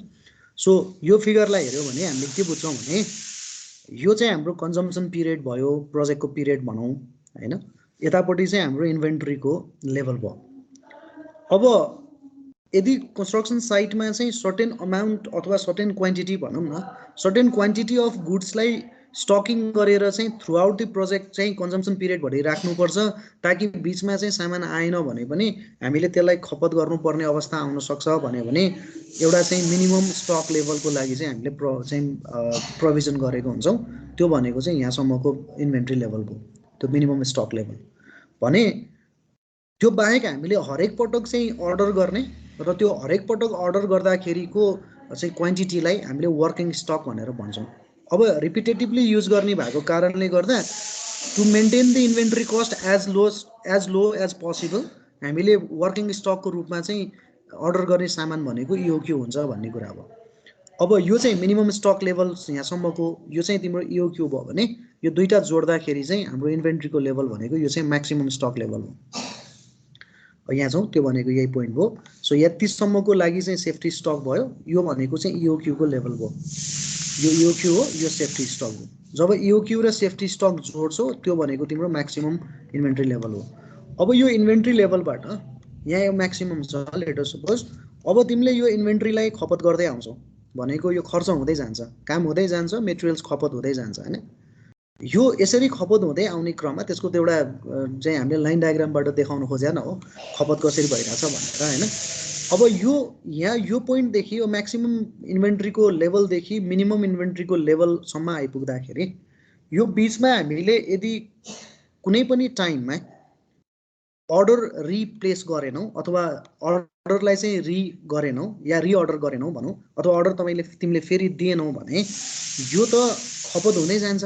सो यहाँसम्म आइपुग्छ। अब स्टिल यहाँबाट पनि तिमीले अर्डर दिएनौ भने त यो त बाँकी भएको सेफ्टी स्टक पनि त जाने भयो नि त, खर्च त गर्ने भयो, किन डिमान्ड त कन्स्ट्रक्सन साइटमा कन्स्ट्रक्सन मेटेरियलको रेगुलरली छ। अब त्यो डिमान्डलाई त फुलफिल गर्नलाई स्टकमा जे छ त्यो त दिनु पर्यो। सो त्यो दिने क्रममा चाहिँ यो भएको सेफ्टी स्टक पनि गयो भने अब यहाँ आइपुग्दाखेरि तिम्रो जेरो स्टक भयो क्या। अब त्यो मेटेरियल जेरो स्टक भयो भने त त्यसले त काममा त डिले लिएर आयो, किनभने अब मेटेरियल छैन भने त काम त गर्न सक्दैनौँ हामीले। सो त्यो हुनाले यो म्याक्सिमम लेभल अफ इन्भेन्ट्रीदेखि मिनिमम लेभल अफ इन्भेन्ट्रीको बिचमा कुनै एउटा यस्तो पोइन्ट हामीले पत्ता लगाउनु पर्यो भनेको स्टकमा कति क्वान्टिटी हुन्छ, त्यो क्वान्टिटी देखा परेपछि रिअर्डर गर्ने भन्ने पोइन्ट चाहिँ पत्ता लगाउनु पर्यो भने त्यो पोइन्टलाई हामीले रिअर्डर पोइन्ट भन्छौँ। यो भनेको रिअर्डर पोइन्ट, अर्थात् यहाँ चाहिँ तिमीले रिअर्डर गरेको यहाँबाट यहाँ देख्ने बित्तिकै स्टकमा क्वान्टिटी यति, यहाँबाट रिअर्डर गर्यो। अब यो तिमीले गरेको रिअर्डरको सामान त रिसिभ गर्नको लागि त टाइम लाग्छ, सामान मागिसकेपछि त केही समय त्यसलाई लाग्छ होला रिसिभ गर्नको लागि। भनेको सामान जुन तिमीले अर्डर गर्छौ र रिसिभ गर्नको लागि लाग्ने समय भनेको चाहिँ लिड टाइम हो, यो लिड टाइम हो। अब यहाँ तिमीले अर्डर गरेको थियौ सामान, बाँकी भएको सामान तिमीले खपत गर्दै जान्छौ, तिम्रो मिनिमम स्टकमा आइपुग्दाखेरि त्यो अघि यहाँ रिअर्डर गरेको सामान आइपुग्छ भनेको अर्थ अब मिनिममबाट फेरि म्याक्सिमम लेभलको अफ इन्भेन्ट्रीमा यहाँ गएर बस्ने भयो। सो यो गर्ने क्रममा चाहिँ हरेक पोइन्ट एउटा पत्ता लगाउनुपर्छ हामीले। त्यो पोइन्ट भनेको रिअर्डर पोइन्ट हो अथवा रिअर्डर लेभल हो। यो रिअर्डर पोइन्ट भनेको अरू केही भने होइन, क्वान्टिटी कति हुन्छ स्टकमा अनि तिमीले रिअर्डर गर्ने भनेर हेर भनेको हो कि हैन। अब यो गर्नको लागि चाहिँ हामीले फर्मुलाबाट चाहिँ के हेर्न सक्छौँ भने रिअर्डर लेभल अथवा रिअर्डर पोइन्ट भनेको safety stock plus average consumption into lead time minus goods in transit, यो एउटा फर्मुला सम्झिनु पर्यो हैन। त्यो गर्दाखेरि त्यसले के भन्छ त रिअर्डर पोइन्ट भनेको safety stock plus lead time into average consumption minus goods in transit भनेको। ट्रान्जिटमा गुड्स भनेको मिनिङ चाहिँ एकछिन बुझाउँछु, पहिला यो सबै प्यारामिटरहरू बुझिहाल्यो होला। सेफ्टी स्टक भनेको मिनिमम, यो क्वान्टिटी नै हो, तिमीले हेऱ्यौ भने बुझिहाल्छौ यो क्वान्टिटीमै हुन्छ यो। लिड टाइम ल मानौ डेजमा छ र एभरेज कन्जम्सन पनि डेली कन्जम्सन हो भन्यो भने एभरेज कन्जम्सन भनेको अरू केही पनि होइन, एनुअल रिक्वायरमेन्ट ए कति छ त्यसलाई डिभाइड बाई डी हो, डेजले गर्ने। यो डेज काट्यो भने यो पनि क्वान्टिटी नै हो, एनुअल रिक्वायरमेन्ट पनि। भने गुड्स इन ट्रान्जिट भनेको पनि कति पटकको गुड्स चाहिँ हामीले अर्डर त गरेका थियौँ तर रिसिभ गरिसकेका छैनौँ त भनेको चाहिँ क्वान्टिटी नै हो। यो पनि इओक्यूकै क्वान्टिटी हो भनेपछि सबै क्वान्टिटी नै हो नि त हैन। सो रिअर्डर लेभल अथवा रिअर्डर पोइन्ट भनेको क्वान्टिटी नै हो, अर्थात् त्यो कति क्वान्टिटी देखा पर्छ जब तिम्रो स्टकमा तब तिमीले रिअर्डर गर्न चाहिँ छुटाउनु भएन है भन्ने पोइन्ट हो। अब त्यो निकाल्नको लागि सेफ्टी स्टक हामीलाई थाहा छँदैछ मिनिमम स्टक हो त्यो। लिड टाइम भनेको सामान अर्डर गरिसकेपछि रिसिभ गर्नलाई लाग्ने समय हो। एभरेज कन्जम्सन भनेको annual requirement divide by consumption, daily छ भने डेले, विकली छ भने विकले, मन्थली छ भने मन्थले भाग लाउने भयो। भने गुड्स इन ट्रान्जिट भनेको चाहिँ हामीले अर्डर गरेको सामान आइपुग्यो कि आइपुगेन भनेर हो। अब यो गुड्स इन ट्रान्जिट चाहिँ हुन्छ कि हुँदैन भनेर हेर्नको लागि हामीले लेन्थ अफ इन्भेन्ट्री साइकल निकाल्नुपर्छ। लेन्थ अफ इन्भेन्ट्री साइकल भनेको अरू केही होइन, अर्डरिङ फ्रिक्वेन्सी हो। अर्थात् कति कति इन्टरभलमा चाहिँ हामीले अर्डर गर्नको लागि फ्रिक्वेन्सी बनाएको त, क्वान्टिटी होइन कि इन्टरभल के भनेको। अर्डरिङ फ्रिक्वेन्सीलाई चाहिँ हामीले कसरी बुझ्न पर्यो भने हामीले प्रत्येक पटक अर्डर गरेको यो चाहिँ डेजमा अथवा टाइममा चाहिँ कति कतिको इन्टरभलमा त यो खोजेको हो नि त उसले हैन। सो यो O1 बाट O2 बिचको इन्टरभल कति हो त यो अर्डरिङ फ्रिक्वेन्सी भनेको। मानौ 5 दिन भनेको आज O1 अर्डर गर्यो, 5 दिन पछाडि O2 अर्डर गर्छौ भनेको हो नि त। यो भनेको OF को मिनिङ अर्डरिङ फ्रिक्वेन्सी अर्थात् लेन्थ अफ इन्भेन्ट्री साइकल। त्यो कसरी हेर्छौँ त भन्दा days or weeks or months in a year भनेको डेमा दिएको छ कि विक्समा दिएको छ कि मन्थ्समा दिएको छ, त्यसलाई divide by number of order गर्यो भने यो चाहिँ अर्डरिङ फ्रिक्वेन्सी आउँछ। नम्बर अफ अर्डर भने त अरू केही होइन, ए डिभाइड बाई यो क्यू नै हो है। सो अब यो हरेक अर्डरहरूको बिचको चाहिँ ग्याप अथवा इन्टरभल भनेको अर्डरिङ फ्रिक्वेन्सी हो। मानौ यो चाहिँ 5 दिन छ।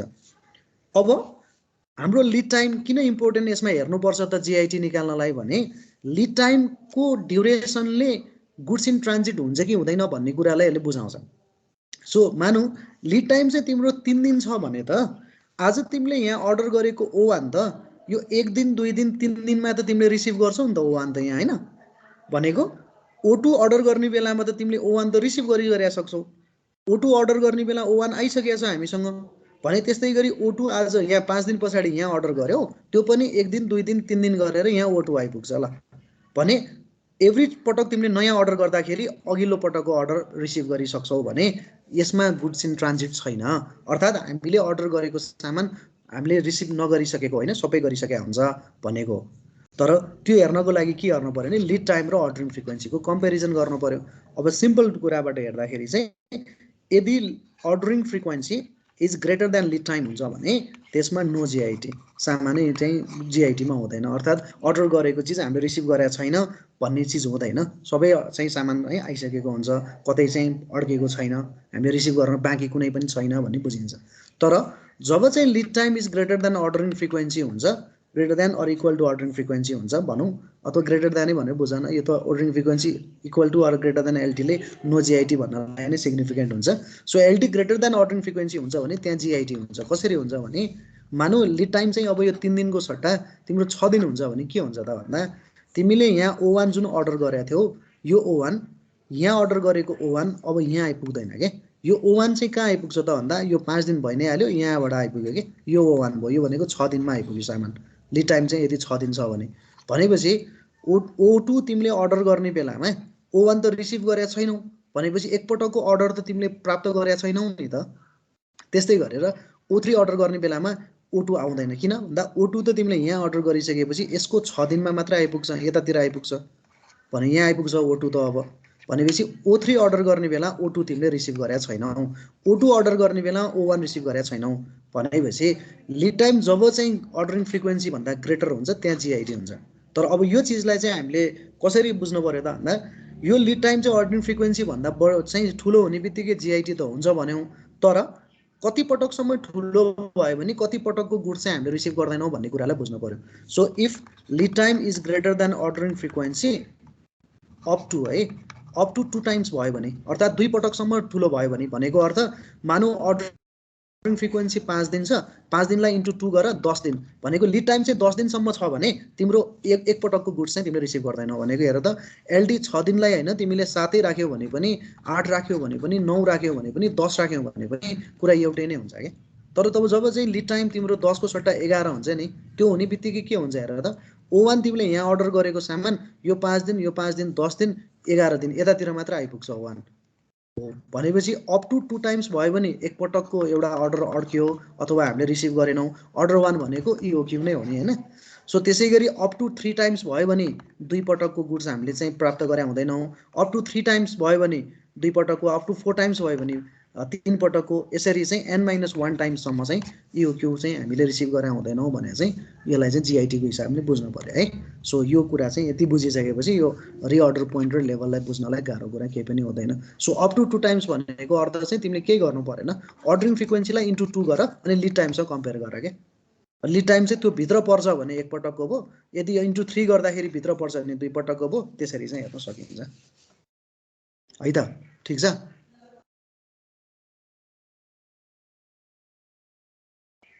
के गयो क्या सबजना?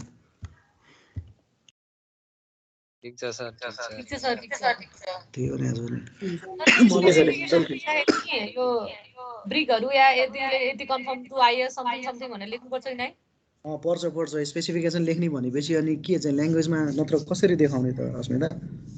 पर्छ मतलब यति कन्फर्म गर्नुपर्छ अनि टेस्टहरुले रेकर्डेन्स विथ यति सबै आइएस सबै पर्छ है? पर्छ त्यो त सबै लेख्नुपर्छ। स्पेसिफिकेसन नत्र त लेखेको त अर्थै रहेन नि। ब्रिक चाहिँ रातो कलरको हुनुपर्छ, चिल्लो हुनुपर्छ भनेर त मात्र कहाँ पुग्छ त? बुझ्यौ नि? त्यसको चाहिँ फिजिकल, त्यसको चाहिँ एपियरेन्स, त्यसको टेस्टिङ मेकानिजम हैन, त्यो सबै लेख्नु पर्यो। त्यो नलेखिकन त स्पेसिफिकेसन डिटेल नै भएन नि।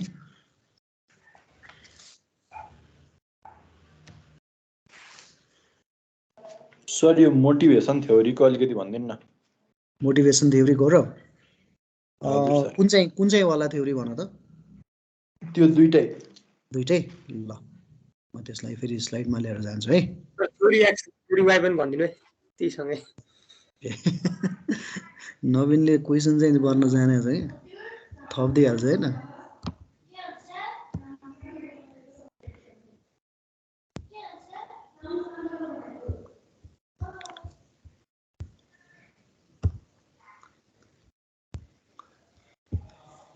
ल अब म्यानेजमेन्टको विभिन्न फङ्सन्सहरू मध्येको एउटा इम्पोर्टेन्ट फङ्सन चाहिँ मोटिभेसन पनि हो हैन।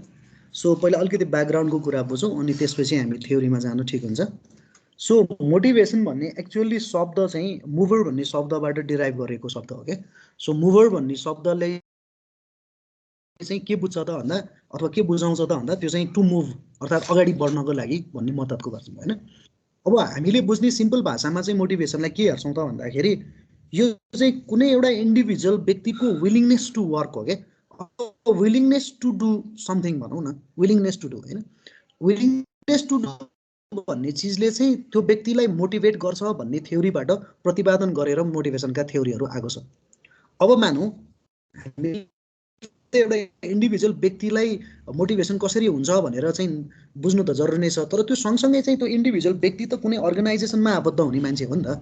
सो त्यो अर्गनाइजेसनमा आबद्ध भइसकेपछि त्यो व्यक्ति भनेको त्यो अर्गनाइजेसनको इम्प्लोइ भयो होइन। सो त्यो इन्डिभिजुअल इम्प्लोइको मोटिभेसनलाई कसरी इन्हान्स गर्न सकिन्छ भनेर हेर्ने हो भने मोटिभेसन जरुरी पर्छ तब मात्रै जब उसको पर्फर्मेन्समा केही कुरामा कटौती आउँछ या उसले गर्ने जे काम हो त्यो काममा चाहिँ डेप्रिसिएसन हुन्छ या ह्रास हुन्छ, उसले गर्ने प्रोडक्टिभिटीमा कमी आउँछ या उसको पर्फर्मेन्स चाहिँ बिस्तारै डिग्रेड हुँदै जान्छ या आउटपुट उसले टाइमली दिन सकिरहेको छैन या उसलाई चाहिँ कुनै कारणवश दिएको टास्कहरू चाहिँ ढिला गरेर बुझाइरहेछ भनेको त्यो धेरैवटा फ्याक्टर्सले इन्फ्लुएन्स गरेर उसको प्रोडक्टिभिटीमा चाहिँ ह्रास आइरहेछ या उसको प्रोडक्टिभिटी चाहिँ लस भइरहेछ भने अब उसलाई चाहिँ मोटिभेसनको खाँचो हो कि भन्ने खालको कुरा बुझिन्छ। त्यो हुनाले एउटा इन्डिभिजुअल व्यक्तिलाई कुनै अर्गनाइजेसनमा काम गर्ने इम्प्लोइलाई हामीले सम्झ्यौँ भने उसको ओभरअल पर्फर्मेन्स पी भनेको, अब हामी इन्जिनियरिङ स्टुडेन्ट भयो भने म्याथमेटिक्सबाट बुझौँ है त, एउटा इन्डिभिजुअल व्यक्तिको पर्फर्मेन्स अर्थात् उसको सम्पादन कार्य सम्पादन त्यो पर्फर्मेन्स भनेको तीनवटा मेजर फ्याक्टर्सले चाहिँ गभर्न गर्छ भन्छ क्या। त्यो तीनवटा मेजर फ्याक्टर्सहरू मध्ये के हो त भन्दा एउटा फ्याक्टर्स एउटा एबिलिटी हो। एबिलिटी भनेको तिम्रो क्यापासिटी हो, तिमीलाई स्किल छ कि छैन, तिम्रो नलेज छ कि छैन, तिमीलाई त्यो काम गर्न आउने हो कि होइन, तिमी ट्रेन्ड छौ कि छैनौ, ज्ञान पुगेको छ कि छैन, ओरिएन्ट भएको छौ कि छैनौ, अवेर छौ कि छैनौ, प्रोसेसमा प्रोसिड्युर्समा डिजाइनमा काममा आफू चाहिँ क्यापेबल छौ कि छैनौ भनेको चाहिँ ए हो त्यो एबिलिटी। अर्को छ एम, त्यो भनेको फ्याक्टर मोटिभेसन हो, तिम्रो त्यो काम गर्नको लागि ऊर्जा अथवा इच्छा शक्ति कति छ त्यो टास्क पर्फर्म गर्नको लागि, त्यो मोटिभेसन हो भने। अर्को रहन्छ अपर्च्युनिटी टु डु, तिमीलाई त्यो काम गर्न सक्ने अवसर छ कि छैन त, त्यो अधिकार छ कि छैन तिमीले गर्न पाउने या तिमीलाई त्यो काम गर्न पाउने अवसर छ कि छैन, यो तीनटा फ्याक्टरले चाहिँ गभर्न गर्छ भन्छ। अब यो तीनटा फ्याक्टर हेर है, त्यो कस्तो रिलेटिभ छ। यो ए भनेको चिज त म्याथमेटिक्सबाट नै हेर्ने हो भने मलाई कुनै आज एउटा काम लगाएको छ अफिसले, त्यो काम गर्नलाई मसँग नलेज छैन, मसँग स्किल छैन भने त मलाई त ट्रेनिङ दिन सक्छ नि उसले, अथवा म ट्रेन्ड हुन सक्छु नि, मैले पढ्न सक्छु, सिक्न सक्छु, बुझ्न सक्छु, तालिम लिन सक्छु, केही न केही त गर्छु नि, तब मैले मेरो एबिलिटीलाई बढाउन सक्छु अर्थात् मेरो क्यापेसिटीलाई म इन्हान्स गर्न सक्छु नि त। पढेर हुन्छ कि हेरेर हुन्छ कि तालिम लिएर हुन्छ कि बुझेर हुन्छ कि केही न केही त गर्छु नि मैले मेरो एबिलिटी बढाउनलाई, त सकिन्छ यो गर्नलाई। अपर्च्युनिटी टु डुलाई हेर त, अपर्च्युनिटी टु डु भनेको मलाई त्यो अवसर थिएन काम गर्नलाई, अब मलाई चाहिँ मेरो लिडरले अथवा मेरो म्यानेजरले ल तिमीले यो काम गर भनेर अपर्च्युनिटी दियो भन्ने बित्तिकै त म अपर्च्युनिटीमाबाट त वञ्चितमा परेन, म नन डिस्क्रिमिनेसनभित्र परेँ। अब त मलाई डिस्क्रिमिनेट गरेको छैन काम गर्नलाई भनेपछि अवसर पनि दियो। तर अब हेर त, मसँग एबिलिटी थिएन, एबिलिटी पनि बढाएँ मैले, अर्थात् मलाई चाहिँ अफिसले ट्रेन गर्यो, धेरै पैसा खर्च पनि गर्यो र मलाई ट्रेन गर्यो, मेरो एबिलिटी पनि बढाइदियो। मलाई काम गर्नलाई त्यो वातावरण थिएन अथवा त्यो काम गर्नको लागि चाहिँ मलाई अवसर थिएन, त्यो अवसर पनि मलाई प्रदान गर्यो। अब यसो हेर्दाखेरि त एबिलिटी पनि बढ्यो, अपर्च्युनिटी टु डु पनि बढ्यो नि, तर यति गर्दाखेरि पनि मेरो पर्फर्मेन्स चाहिँ किन कि कन्स्ट्यान्ट भइरहेछ कि अझ किन डिग्रेड भइरहेछ भन्ने क्वेसन हो क्या। अब यो क्वेसनको आन्सर भनेको के हो भने मलाई इन्डिभिजुअल व्यक्तिले म आफैलाई सोच्दाखेरि पनि मेरो एबिलिटी बढ्दैमा, मैले काम गर्न पाउने अवसर आउँदैमा मेरो पर्फर्मेन्स इन्क्रिज हुन्छ भनेर भन्न सकिन्न। मेरो पर्फर्मेन्स स्ट्याग्नेट भएर जस्ताको तस्तै पनि बस्न सक्छ या डिग्रेड पनि हुन सक्छ। किन त भन्दा यो दुईटा फ्याक्टरलाई बढाउन सकिए तापनि, यो दुईटा फ्याक्टरलाई चाहिँ जेरो भएको चिजलाई तिमीले बढाएर पोजिटिभतिर लगे तापनि या 1 बनाए पनि 2 बनाए पनि न्युमेरिकल्ली पनि यो मोटिभेसन भन्ने फ्याक्टर चाहिँ जबसम्म मेन्टेन हुँदैन तबसम्म पर्फर्मेन्स चाहिँ मेरो इन्क्रिज गर्न सकिँदैन भनेर भन्छ। किन त्यसो भनेको त भन्दा कुनै पनि व्यक्तिको एबिलिटी कान्ट बी नेगेटिभ क्या, म्याथमेटिकली पनि नेगेटिभ हुँदैन। तिमी इन्जिनियर पास गरेका छौ, इन्जिनियरिङ काम गर्न आउँछ भनेर, सो एबिलिटी जेरो हुन सक्ला, तर नेगेटिभ त कसरी हुन सक्छ र? नेगेटिभ त हुन सक्दैन किनभने इन्जिनियर हो नि त तिमी। सो एबिलिटीलाई बढाउन सकियो यो जेरो नभए पनि यसलाई जेरो भए पनि यसलाई बढाउन सक्यो, यो नेगेटिभ त हुनै सकेन, जेरो पनि हुन सक्दैन। यसरी बुझ्दा नि भयो। अपर्च्युनिटी टु डु भनेको 0 र 1 हो। आज छैन भोलि छ, यसलाई बनाउन सकिन्छ, ठुलो कुरा रहेन त्यो।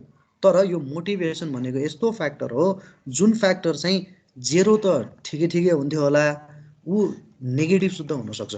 नेगेटिभ भयो भने यसलाई जति एबिलिटी र अपर्च्युनिटी टु डुमा तिमीले जति बढाए तापनि उसको पर्फर्मेन्समा कुनै चेन्जेस आउँदैन, झन्झन घट्दै जान्छ हो। अब यो मोटिभेसन भनेको चाहिँ त्यति इम्पोर्टेन्ट रहेछ कुनै पनि इन्डिभिजुअल इम्प्लोइको पर्फर्मेन्सलाई इन्हान्स गर्नको लागि भनेपछि अब यस्ता मोटिभेसनका थ्योरी हेर्ने हो भने हामीले एउटा इन्डिभिजुअल व्यक्तिलाई पनि एउटा इम्प्लोइलाई पनि कसरी मोटिभेट गर्न सकिन्छ भनेर धेरैवटा फिलोसफर्सहरूले मोटिभेसनको थ्योरीहरू लिएर आए, जसमध्ये 2वटा विधा छ मोटिभेसनको थ्योरीमा।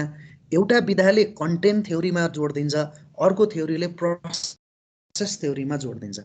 कन्टेन्ट थ्योरी भनेको अक्सर गरेर त्यो इन्डिभिजुअल मलाई पनि काम लाग्छ, तिमीलाई पनि काम लाग्छ, जोसुकै यसमा कुनै चाहिँ भनौँ न कुनै वर्ग, कुनै प्रोफेसन, कुनै चाहिँ पेसा अथवा कुनै काम, कुनै देश, कुनै नागरिक, महिला पुरुष त्यो भन्ने नै हुँदैन, त्यो सबैलाई काम लाग्छ भने प्रोसेस ओरिएन्टेड चाहिँ अलिकति फरक खालको मोटिभेसनको थ्योरी हो, जसमा चाहिँ बिहेभियरल अप्रोच थ्रुबाट त्यसलाई चाहिँ मोटिभेट गर्नुपर्छ भन्छ।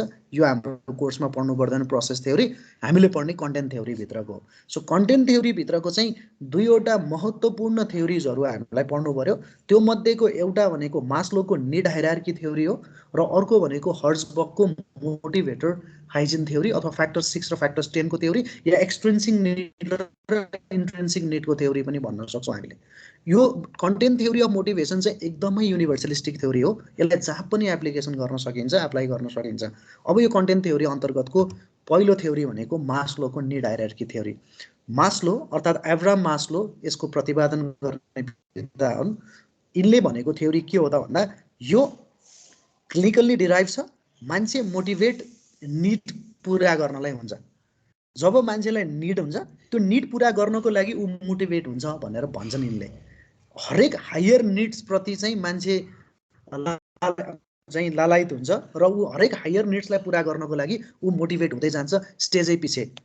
यसरी चाहिँ उनले मास्लोले भन्छन्। मास्लोको भनाइ के पनि छ भने यो निड हायरार्कीको थ्योरी तिमीले कुन पेसा, कुन मान्छे, कुन हाकिम हो कि कुन चाहिँ मेसेन्जर हो कि कुन पदमा काम गरेछ, कुन पेसामा छ, कुन देशको हो, कुन देशको होइन, त्यसमा सरकार छैन। महिला होस् पुरुष होस् सबैलाई प्रयोग गर्न सकिन्छ यो थ्योरी इन जेनरलमा है। हायरार्की त्यस्तो खालको चाहिँ थ्योरी हो यो मास्लोको मोटिभेसन थ्योरी भनेको। यिनको भनाइ के छ भने मोटिभेसन मान्छे तब मात्रै हुन्छ जब उसले चाहिँ हरेक निड्स पुरा गर्छ र त्यो निड्स पुरा भइसकेपछि ऊ माथिल्लो तहको माथिल्लो लेभलको निड्सलाई चाहिँ पुरा गर्नको लागि ऊ अग्रसर हुन्छ भने उसलाई हरेक माथिल्लो निड्सले मोटिभेट गराइराख्छ भनेर भन्ने चाहिँ उनको भनाइ हो मास्लोको थ्योरीमा। र उनले के भन्छन् त भन्दा हरेक व्यक्तिको निड्स 5 किसिमको हुन्छ र प्रत्येक निड्सलाई पुरा गर्नको लागि मान्छे मोटिभेट हुन्छ भनेर भन्छन्। पहिलो निड हुन्छ हरेक व्यक्तिको फिजियोलोजिकल निड्स हो। फिजियोलोजिकल निड्स भनेको उसलाई सस्टेन भएर बस्नको लागि, बाँच्नु त पर्यो नि। सो फिजियोलोजिकल निड्स भनेको उसको बेसिक चाहिँ कुराहरू हुन्, घाँस बाँस कपासका कुराहरू जुन फन्डामेन्टल्ली उसले चाहिँ भएन भने ऊ एक्जिस्ट गर्न सक्दैन। सो त्यो फिजियोलोजिकल निड्सले ऊ पहिलो मोटिभेट हुन्छ भन्छ। तर फिजियोलोजिकल निड्सले मात्रै उसको लाइफ चाहिँ स्पान भरि जान्छ त होइन। हरेक मान्छे त्यो फिजियोलोजिकल निड्सलाई कन्टिन्युएसन हुनुपर्छ, त्यसलाई सस्टेन हुनुपर्छ भनेर सोध्छ र त्यो सस्टेन कन्टिन्युएसन भनेको चिज चाहिँ सेफ्टीले मात्रै दिन्छ। त्यो हुनाले फिजियोलोजिकल निड्सलाई उसले continuation throughout the life period भरिलाई पुर्याउनको लागि ऊ सेफ्टीको निड्समा जान्छ भनेर भन्छ। ऊ दोस्रो जब सेफ्टीको निड्स पनि प्राप्त गर्छ त्यसपछि बल्ल उसले अब बिलोङ्गिनेसको निड्स चाहिँ खोज्छ भनेर भन्छ। बिलोङ्गिनेसको निड्स मिनिङ भनेको के भने उसले अब आफ्नो सर्कल बनाउने, उसलाई अब त्यसपछि चाहिँ सेयरिङ गर्नुपर्ने कुराहरू, त्यहाँ उसलाई चाहिँ फिडब्याक्सहरू दिने मान्छेहरू, आफूले कसैलाई फिडब्याक दिनुपर्ने कुराहरू, उसले चाहिँ त्यहाँ कुराहरू चाहिँ सेयर गर्न सकोस् र त्यहाँबाट केही चिज लिन सकोस् र दिन पनि सकोस् होइन। त्यो खालको एउटा सर्कल अथवा त्यो खालको निड्सले उसलाई चाहिँ ड्राइभ गर्दै लान्छ माथि भन्छ। जब त्यो पनि पुरा हुन्छ, त्यो पुरा भइसकेपछि पनि स्टिल मान्छे रोकिँदैन, उसलाई सेल्फ स्टिमको निड्सले फेरि चाहिँ माथि आउँछ र माथि सेल्फ स्टिमले आउने भनेको उसले रेस्पेक्ट खोज्छ अरूबाट, अरूलाई रेस्पेक्ट दिन्छ, उसलाई चाहिँ कन्फिडेन्स लेभल बढ्ने भयो, केही कुरा अचिभ गर्ने भयो, समाजमा उसलाई चाहिँ गण्य मान्ने मान्छेको वर्गमा राख्लान् अथवा चाहिँ भनौँ न एलाइट वर्गको रूपमा लाग्ला या उनीहरू तपाईँ अथवा तिमीसँग उनीहरूले राय परामर्शहरू लेलान्, त्यस्ता कुराहरू आउँछ। र त्यतिले पनि नपुगेर मान्छेलाई जब त्यो निड पनि पुरा हुन्छ त्यसपछि ऊ माथिल्लो अर्को निडमा जान्छ र त्यो भनेको चाहिँ सेल्फ एक्चुअलाइजेसन, जसमा चाहिँ ऊ एकदम चाहिँ प्रब्लम सल्भिङ गर्ने टाइपको एउटा इन्लाइटेनको एउटा लेभलमा पुग्ने हुन्छ, जहाँ चाहिँ फ्याक्ट्सलाई एक्सेप्टेन्स गर्ने कुराहरू, यस्ता कुराहरूमा चाहिँ मोरालिटीका कुराहरूलाई चाहिँ भनौँ न चाहिँ एडभोकेसी गर्ने कुराहरू, त्यस्ता कुराहरू चाहिँ सेल्फ एक्चुअलाइजेसनको निडमा पुग्छ भनेर भन्छन् एब्राहम मास्लोले। र यो चाहिँ इन जेनरल हरेक इन्डिभिजुअल व्यक्ति जो अर्थमा छ त्यो सबैलाई चाहिँ लागू हुने निड हायरार्कीको थ्योरी हो, मोटिभेसनको थ्योरी। अब त्यसलाई अलिकति कन्टेक्स्चुअली हामीले पढ्ने हो भने हामीले कसरी हेर्न सक्छौँ त भन्दाखेरि यसमा एउटा जेनरलको कुरा गऱ्यो भने नि थाहा हुन्छ होइन, जेनरल निड्सको रूपमा। अर्को चाहिँ एउटा त्यो व्यक्ति चाहिँ अर्गनाइजेसनमा जान्छ भने अर्गनाइजेसनल हिसाबले चाहिँ के हुन्छ त भनेर नि हेर्न सक्छौँ क्या हामीले। त्यो बुकमा हेऱ्यो भने तिमीहरूले देख्न सक्छौ है त्यो अर्गनाइजेसनल।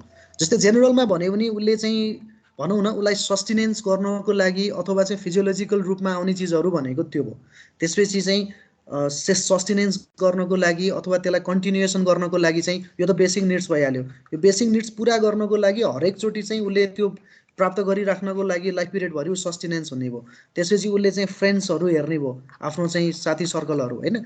सेल्फ इस्टिमको निड्समा उसलाई त्यही अनुसारले चाहिँ एचिभमेन्टका कुराहरू होइन त्यो खालको कुराहरू आउने भयो, रेस्पेक्टका कुराहरू आउने भयो भने सेल्फ एक्चुअलाइजेसनमा त्यही खालको चाहिँ आउने भयो। अर्गनाइजेसनलमा हेर्ने हो भने बेसिक निड भनेको त्यो एउटा इन्डिभिजुअल व्यक्तिको त्यो घाँसबास कपास केले पुरा गर्छ त भन्दा बेस स्यालेरीले गर्छ। अब त्यो बेस स्यालेरी मात्रैले त पुग्दैन उसलाई, यो बेस स्यालेरी त कन्टिन्यू चाहिन्छ उसलाई हरेक चाहिँ आफ्नो चाहिँ जीवनभरिलाई। त्यो हुने बित्तिकै उसले अब केमा जान्छ त भन्दा ऊ पेन्सन प्लानमा जान्छ होइन। पेन्सन प्लान भनेको सेफ्टीको निड्स हो उसको। पेन्सन प्लान भइसकेपछि उसले फ्रेन्ड्स इन सर्कल, आफ्नो फ्रेन्ड्स इन चाहिँ सर्कल बनाउँछ। तिमीहरूले के चाहिँ हेर्छौ भने यो चाहिँ आफूलाई पनि लागु हुन्छ कि जब पछि तिमी प्रोफेसनली काम गर्दै जान्छौ नि, यो अहिलेका साथीहरू त केही साथीहरू त रहि नै राख्छन् होइन, तर पछि ग्रुपै अर्कै बन्छ क्या, तिम्रो प्रोफेसनल फिल्डको छुट्टै बन्छ कि हो त्यो चिजहरू भनेको है यसले। त्यसपछि स्टिममा उसले चाहिँ achievement employee of the year पाएँ मैले, ल जा त होइन, यो खालको पोस्टहरू नयाँ पायो, सिनियर इन्जिनियरमा गयो तिमी, एडभाइजर भयो तिमी होइन, त्योभन्दा नि त्यतिले नि पुग्दैन क्या उसलाई। त्यसपछि ऊ जान्छ चाहिँ सेल्फ एक्चुअलाइजेसनमा, म कहाँ यस्तो काम गर्ने, उसले च्यालेन्जिङ जबहरू देऊ मलाई भन्ने टाइपकोमा जान्छ भनेर भन्छ क्या। सो यो चाहिँ मास्लोको निड हायरार्की थ्योरी हो। यो अक्सर गरेर चाहिँ यो धेरैवटा चाहिँ सब्जेक्टमा पढाइ हुन्छ यो होइन, म्यानेजमेन्टका विभिन्न चाहिँ स्ट्रिम्सहरूमा पनि एकदमै चाहिँ इम्पोर्टेन्ट थ्योरीको रूपमा हेर्न सकिन्छ मास्लोले। अब हर्जबर्गको चाहिँ अलिकति फरक छ क्या भनाइ। हर्जबर्गले के भन्छन् भने हर्जबर्गले चाहिँ जेनरल कुरा गरेका छैनन् है। हर्जबर्गको भनाइ चाहिँ मास्लोको त यो त तिमीले जेनरल पनि युज गर्न सक्छौ भने अर्गनाइजेसनमा पनि राखेर हेर्न सक्छौ यसलाई, तर हर्जबर्गको थ्योरी चाहिँ जेनरल थ्योरी होइन। उनले के भन्छन् भने अफिसमा काम गर्ने इम्प्लोइको भनेर भनेको क्या उनले चाहिँ। सो उसलाई त्यो व्यक्ति बाहिरको चाहिँ जेनरलमा हेर्न पर्दैन त्यसलाई। सो कुनै पनि इम्प्लोइ त्यो यो दिने त्यो दिने भनेर कहाँ मोटिभेसन हुन्छ र, उसलाई कहाँ त्यो निडले चाहिँ डिराइभ गरेर ल्याउने हो। निडले डिराइभ गरेर मोटिभेसन कहाँ इम्प्लोइ हुने। इम्प्लोइ त मोटिभेसन त धेरै परको कुरा हो। उसलाई त्यो जुन ठाउँमा बसेर ऊ काम गरेको छ त्यो काम गर्ने वातावरण कस्तो छ भन्ने कुरा नै इम्पोर्टेन्ट हुन्छ पहिलो त भनेर हर्जबर्गले भन्छ। उनको भनाइ के भन्छ भने मोटिभेसनको फ्याक्टर फरक कुरा हो। पहिला त हाइजिनको फ्याक्टर मेन्टेन गर्नुपर्छ कुनै पनि अर्गनाइजेसनमा भन्छन् कि। हाइजिनको फ्याक्टर भनेको के हो भने उसलाई त्यो अफिसमा काम गर्ने स्वस्थकर वातावरणै छैन भने उसलाई उत्प्रेरणा कसरी मिल्छ र। उत्प्रेरणा भन्ने कुरा त फरक कुरा हो भनेर चाहिँ हर्जबर्गले भन्छन्। उनले के भन्छन् त भन्दा फर्दरमा दुईवटा टर्मिनोलोजीलाई हामीले मिसाउनु हुँदैन भनेर भन्छन् क्या हर्जबर्गले।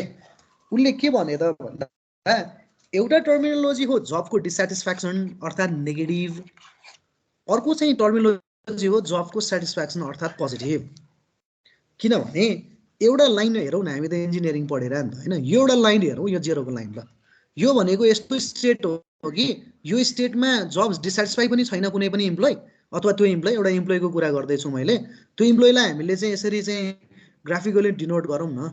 यो भनेको जेरोको लाइन, यो यस्तो लाइन हो जुन लाइनमा चाहिँ ऊ जबबाट डिसेटिस्फाई पनि छैन, ऊ जबबाट सेटिस्फाई पनि छैन।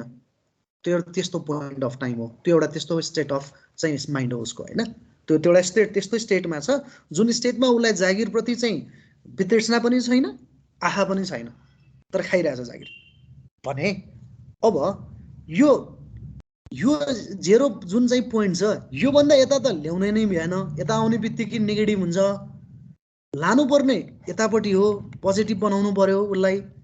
अब यसो हेर्ने हो भने यो नेगेटिभ पहिला फ्याक्टरलाई करेक्ट नगरिकन यो नेगेटिभ बनाउने जे फ्याक्टर्सहरू छन् नि त्यो नेगेटिभ बनाउने फ्याक्टर्सलाई करेक्सन नगरिकन तिमी जेरोमा पुग्नै सक्दैनौ भने यो जेरोमा पुगिसकेपछि बल्ल पोजिटिभ बनाउने भनेको कुरा चाहिँ अर्को एड गर्ने कुरा हो नि त। त्यो त हो, यो एड अहिले जति गर न त्यो मान्छे यहाँ भएको भए पो बढ्थ्यो त, त्यो मान्छे यतातिर छ भने त यहाँ कसरी पुग्छ त, यहीँ पुगेको छैन ऊ, यहाँ कसरी पुग्छ माथि।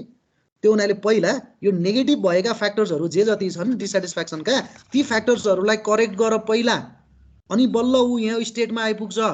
अनि यो स्टेटमा आएपछि बल्ल मोटिभेसन गर र अनि त्यसपछि उसलाई जब सेटिस्फ्याक्सन बढाऊ भनेर भन्छ क्या हर्सबर्गले। कस्तो राम्रो कुरा गरेका छन् हेर त। यो जेरो स्टेटमा बस्यो, योभन्दा तलको नेगेटिभ जे जब डिसस्याटिस्फ्याक्सन भइरहेछ उसलाई, योभन्दा माथि भनेको जब सेटिस्फ्याक्सनको फ्याक्टर। पहिला नेगेटिभमा भएको जब डिसस्याटिस्फ्याक्सनको फ्याक्टरलाई त करेक्ट गर्नु पर्यो नि।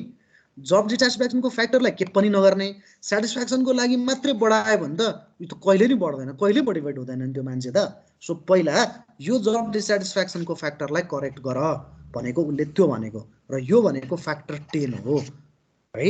यो फ्याक्टर 10 भनेको उसको वर्किङ कन्डिसन कस्तो छ, उसको कोवर्कर्सहरूसँगको रिलेसन कस्तो छ, सुपरभाइजरसँगको रिलेसन कस्तो छ, कम्पनीको पोलिसी र रुल्स कस्तो छ, सुपरभाइजरको क्वालिटी कस्तो छ, उसले खाइरहेको बेसिक स्यालेरी कस्तो छ, यो सबै कुराहरूमा इम्प्रुभमेन्ट नगरिकन उसलाई यो नेगेटिभबाट जेरोको स्टेटसम्म ल्याउन सकिँदैन। सो पहिला हाइजिन फ्याक्टर्सलाई मेन्टेन गर, अर्थात् इम्प्लोइको जब डिसस्याटिस्फ्याक्सनलाई घटाएर उसलाई जेरोसम्म लिएर आऊ। अब जब इम्प्लोइ यहाँ आउँछ त्यसपछि बल्ल जब सेटिस्फ्याक्सनको मोटिभेटरको फ्याक्टर गर भनेको। Achievement, employee of the year, best employee for the month, recognition सबैले गरेको राम्रो थियो तर फलानुले गरे अझ राम्रो लाग्यो, सबैले उसले जस्तै गर्नु है। रेस्पोन्सिबिलिटी, सधैँ कहाँ तपाईँ चाहिँ यो काम गरिरहेको, ल भोलिबाट चाहिँ डिजाइन टिमलाई चाहिँ एसिस्ट गर्नुहोस्। वर्क इट सेल्फ, तपाईँले गरिरहेको कामलाई परिवर्तन गरिदियो। एडभान्समेन्ट, ल promoted, you are promoted to the फलान ठाउँमा या फलान ठाउँमा जानुभयो। पर्सनल ग्रोथ, तिमीले धेरै मेहनत गर्यो कम्पनीलाई, ल जाऊ गएर 2 हप्ताको इन्टरनेसनल ट्रेनिङ लिएर आऊ। इक्जाम्पल, यो चिज त तिमीले जति खर्च गरे पनि यो करेक्ट नगरिकन यो चिज जति खर्च गरे पनि सेटिस्फाई हुँदैनौ। त्यही भएर पहिला हाइजिन फ्याक्टरलाई करेक्ट गर, जब डिसस्याटिस्फ्याक्सनको नेगेटिभलाई घटाएर जेरोमा लिएर र अब त्यसपछि जब सेटिस्फ्याक्सन प्रयोग गर र जेरोबाट पोजिटिभतिर लैजाऊ। यो भने हो हर्सबर्गले। बुझ्यो? बुझ्यो सर। है च्याप्टर 10 पुरै पढाइदिए हुन्थ्यो जस्तो लाग्यो हैन। ल अब हेर यहाँ थ्योरी एक्स र थ्योरी वाइ, अघि कसले सोधेको थियो? नवीनले हैन। थ्योरी एक्स र थ्योरी वाइको मिनिङ भनेको के पनि हैन है, सिम्पल। थ्योरी एक्स र थ्योरी वाइ भनेको तिमीले लिडरशिप पढ्यौ हैन, लिडरशिप पढ्यौ, लिडरशिपको थ्योरी पढ्यौ हैन। लिडरशिपको थ्योरीमा चाहिँ एउटा अटोक्रेटिक लिडरशिप भन्ने हुन्छ हैन त, अर्को चाहिँ के हुन्छ? डेमोक्रेटिक भन्ने हुन्छ हैन त, हैन? यस सर। हो, यो डेमोक्रेटिक र लेसेसफेयरको कम्बिनेसन चाहिँ थ्योरी वाइ हो भने अटोक्रेटिकको चाहिँ अटोक्रेटिक मात्रै भनेको चाहिँ थ्योरी एक्स हो। थ्योरी एक्सको मोटिभेसन भनेको अथोरिटियन हुन्छ, यसमा म्यानेजमेन्ट एपेक्समा हुन्छ र स्टाफलाई त्यो काम गर भनेर डेलिभर गर्न लाउने हो।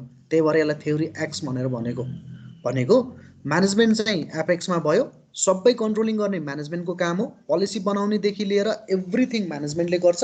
यसमा स्टाफको कुनै पनि पार्टिसिपेसन हुँदैन, स्टाफले यसमा आफ्नो केही कुरा राख्नै पाउँदैन भने यो थ्योरी एक्स हो। थ्योरी एक्सको पनि काइन्ड अफ मोटिभेसन कसरी हुन्छ त भन्दा तिमीले जब कन्स्ट्रक्सन साइटमा अनस्किल लेबरलाई प्रयोग गरेर तिमीले काम गराउँछौ भने त्यो ठाउँमा तिमीले लिडरशिपको स्टाइल त अटोक्रेटिक दिने बाहेक त अरू उपाय नै छैन नि। भनेको स्टाफ त्यही अनुसारको छ भने त थ्योरी एक्स पनि त प्रयोग गर्न सक्छौ तिमीले। भने थ्योरी वाइ चाहिँ अलिकति फरक हो, डेमोक्रेटिक अलि लिबरेट, जसमा चाहिँ सबै कुराहरू स्टाफलाई नै दिने, स्टाफले नै पोलिसिजहरू बनाउने, डिसिजन्सहरू दिने। इभन पोलिसिज भन्न खोजेको अफिस चलाउने पोलिसी त होइन कि वर्किङ इन्भाइरोमेन्टको लागि त्यो सबै कुराहरू स्टाफले गर्ने भन्ने चाहिँ थ्योरी वाइ हो, जसमा चाहिँ स्टाफ एपेक्समा हुन्छ म्यानेजमेन्ट चाहिँ डेमोक्रेटिक र लेसेस फेयरको स्टाइलमा जान्छ भने त्यो चाहिँ थ्योरी एक्स र थ्योरी वाइ हो। त्यसलाई अलिकति चाहिँ बुझ्नु पर्यो भने थ्योरी एक्सले चाहिँ सकेसम्म काम चाहिँ भागौँ अथवा काम नगरौँ भन्ने खालको चाहिँ प्रावधानतिर बढी जान्छ, कन्ट्रोल एकदमै चाहिन्छ, रेस्पोन्सिबिलिटीबाट चाहिँ पछाडि हट्छन् र वर्कर्सले चाहिँ सेक्युरिटी सिक गर्छ होइन, जसमा चाहिँ हामी के हुने हो भन्ने कुरा गर्छ भने थ्योरी वाइमा चाहिँ अलिकति ठ्याक्कै त्यसको कन्ट्रास्टमा वर्क एकदमै नेचुरल तरिकाबाट जान्छ, सेल्फ डिरेक्सन हुन्छ आफै इम्प्लोइ, त्यही भएर कुनै डिरेक्सन दिइराख्नु पर्दैन। त्यसै गरी रेस्पोन्सिबिलिटी सिक गर्नलाई आफै अग्रसर हुन्छ भने डिसिजन्सहरू पनि बनाउन सक्छ भन्ने चाहिँ थ्योरी वाइको चाहिँ भनाइरहन्छ। यो चाहिँ थ्योरी एक्स र थ्योरी वाइ, यो चाहिँ मैक्ग्रोजरको भनाइ हो है। ल सर त्यसमा यो थ्योरी वाइमा नि अल्टिमेट डिसिजन म्यानेजमेन्टले नै लिन्छ कि स्टाफलाई नै छोडिदिन्छ? हो म्यानेजमेन्टले लिने हो, डेमोक्रेटिक प्रोसेस मात्रै हो है। लेसेस फेयरको स्टाइलमा गयो थ्योरी वाइलाई पनि भने चाहिँ सबै डिसिजन स्टाफले लिन्छ होइन। यदि डेमोक्रेटिक मात्रै स्टाइलमा चाहिँ लिभरेट गरेको छ भने त्यसमा चाहिँ डिसिजन म्यानेजमेन्टले लिन्छ, तर पार्टिसिपेटरी चाहिँ सबैमा हुन्छ क्या।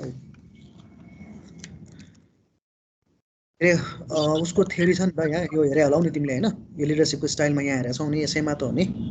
सो यो यो यो डु एक्स होइन, डु एक्स और वाइ अनि विच वान इज बेस्ट भन्ने के अरे विच इज बेस्ट भनेर सोध्ने, डु एक्स और वाइ भनेर छोडिदिने पुरै भनेको लेसेस फेयर हो, र डु एक्स अथवा डु वाइ भनेर भन्ने चाहिँ अटोक्रेटिक हो क्या। यसमा अरू केही छैन होला, यो च्याप्टरमा सबै सर पढ्यो भने क्लियर भइहाल्छ है। सो अघि मैले भनेको हजुर बेरियर टु कम्युनिकेसनको एक्सप्लेन गरिदिनु न। बेरियर टु कम्युनिकेसन, कम्युनिकेसनको बेरियर, पहिला त कम्युनिकेसन किन इम्पोर्टेन्ट छ भन्ने कुरा त बुझ्या छँदैछ सबैले होइन। सो बेरियर भनेको चाहिँ यी बेरियर्सहरूलाई भनिन्छ होइन, जुन जसले चाहिँ कम्युनिकेसनको डिस्टर्बेन्सेस गराउँछ क्या। कम्युनिकेसनको डिस्टर्बेन्सेस गराउने भनेको चाहिँ एक्सटर्नल इन्भाइरोमेन्टबाट आउने बेरियर्स मात्रै होइन होइन, अन्य बेरियर्सहरूबाट पनि आउँछ क्या।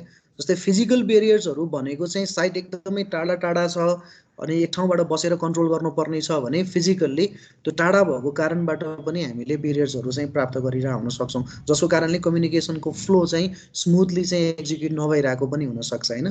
पर्सनल बेरियर्स पनि हुनसक्छ, कहिलेकाहीँ चाहिँ मेसेज कन्भे गर्नुपर्ने जो मान्छेलाई हो त्यो मान्छेसँग चाहिँ तिम्रो भनौँ न प्रब्लम छ अथवा तिमीहरू दुईजना बोल्दैनौ, अफिसमा त्यस्तो हुनसक्छ नि होइन। अब चाहिँ वर्क गर्ने क्रममा केही प्रब्लम आएको थियो, पहिला सेयर गर्दा उसले मानेन अथवा उसले चाहिँ त्यो कुरालाई मेसेज कन्भे गर्दैन, त्यस्ता कारणवशबाट चाहिँ पर्सनल्ली इन पर्सनको कारणले गर्दा, पर्सन टु पर्सनको कन्फ्लिक्टको कारणले गर्दा कम्युनिकेसन बिचमै रोकिदेऊ अथवा अल्टर गरेर बुझाइदेऊ भने त्यो पर्सनल बेरियर्स हुन्छ होइन। मेटेरियल बेरियर्सहरू पनि हुनसक्छ, युज गर्ने कम्युनिकेसनको डिभाइस कस्तो छ होइन, कम्युनिकेसन गर्ने चाहिँ मेथड कुन हो, फोन कल हो कि इमेल हो कि अथवा टेक्स्ट मेसेज हो कि इन्स्टान्ट मेसेज हो कि के हो त होइन, भिडियो कल हो कि के हो त, त्यो त्यसबाट पनि आउन सक्छ। सेमेन्टिकको बेरियर्स भनेको ल्याङ्ग्वेजको बेरियर्स, कहिलेकाहीँ चाहिँ भनेको एउटा कुरा हुन्छ बुझेको अर्को हुन्छ होइन, इन्स्ट्रक्सन एउटा कुरा दिएको छ गर्नेले अर्को काम गरेको छ, त्यो भनेको ल्याङ्ग्वेजको बेरियर्सको कारणले गर्दा आउने सेमेन्टिक बेरियर्स हो नि। आउटसाइड बेरियर्स भनेको चाहिँ आउटसाइड इन्भाइरोमेन्टबाट आउन सक्ने चाहिँ बेरियर्सहरू स्टेक होल्डर्सको इन्भल्भमेन्ट नभएको कारणले गर्दा अथवा चाहिँ स्टेक होल्डर्सको इन्फ्लुएन्सको कारणले गर्दा त्यस्तो खालको चाहिँ बेरियर्सहरू हुनसक्छ भने हो। कम्युनिकेसनमा बेरियर्स हुनसक्छ, कम्युनिकेसनलाई स्मुथली चाहिँ एक्जिक्युट गर्नुपर्छ हरेक अर्गनाइजेसनमा, किनभने अर्गनाइजेसनलाई रनिङ गराउनको लागि या अर्गनाइजेसनलाई अपरेट गर्नको लागि या अर्गनाइजेसनल बाँच्नको लागि होइन। जसरी ह्युमनको एनाटोमीमा ब्लडको इम्पोर्टेन्ट रोल छ नि, हाम्रो नर्भस चाहिँ हरूलाई उसले नर्भस सिस्टमलाई चाहिँ फ्लो गराउने सबै कुराहरू चाहिँ ब्रेनले फङ्सनिङ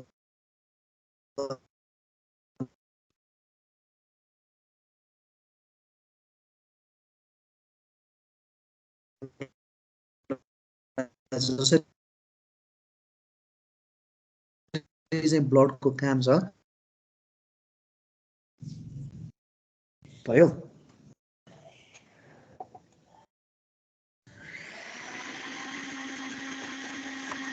प्रश्न सोध्ने मान्छे भयो? यस सर भयो सर। सर यो पर्सनल सिलेक्सनको स्टेप लेख भन्दा त्यो टेस्टहरू लेख्ने हो? त्यही टेस्ट लेख्ने, त्यो प्रोसेस छ नि, रिक्रुटमेन्टको प्रोसेस हो क्या, त्यो प्रोसेस लेखिदिने। यहाँ छ नि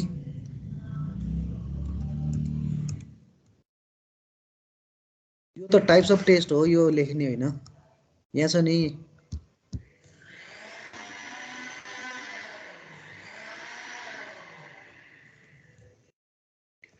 यसमा चाहिँ एउटा कुरा बुझाइदिइहाल्छु ट्रेनिङलाई र मोटिभेसनलाई ठ्याक्क बुझ्ने चाहिँ एउटा तरिका यो पनि छ क्या। अब मानौँ कुनै एउटा इन्डिभिजुअल पर्फर्मेन्समा चाहिँ डेफिसियन्सी आयो कुनै व्यक्तिको हो भने त्यो दुईवटा कारणबाट हुनसक्छ होइन। एउटा स्किल र नलेज नभएको कारणले, अर्को चाहिँ कुनै अन्य कारणबाट। स्किल र नलेज छ भने नभएको कारणले हो भने चाहिँ उसलाई ट्रेनिङ चाहियो। अब ट्रेनिङ पनि पटक पटक दिइरहेछौ तैपनि पर्फर्मेन्सको डेफिसियन्सी चाहिँ जस्ता तस्तै छ अथवा झनै चाहिँ घटिरहेछ भने उसले ट्रेनिङ खोजिरहेको होइन, उसलाई स्किल पनि छ नलेज पनि छ उसँग, उसले खोजिरहेको चाहिँ मोटिभेसन हो। यति कुरा चाहिँ एकदम बुझ्यो भने क्लियर हुन्छ।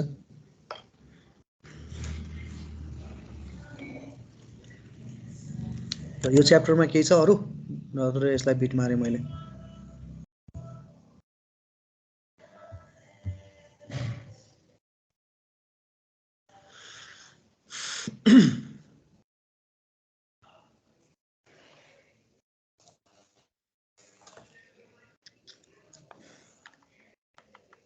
खोइ यति हो क्वेसन त धेरै सोध्लान् भनेको त खोइ त छ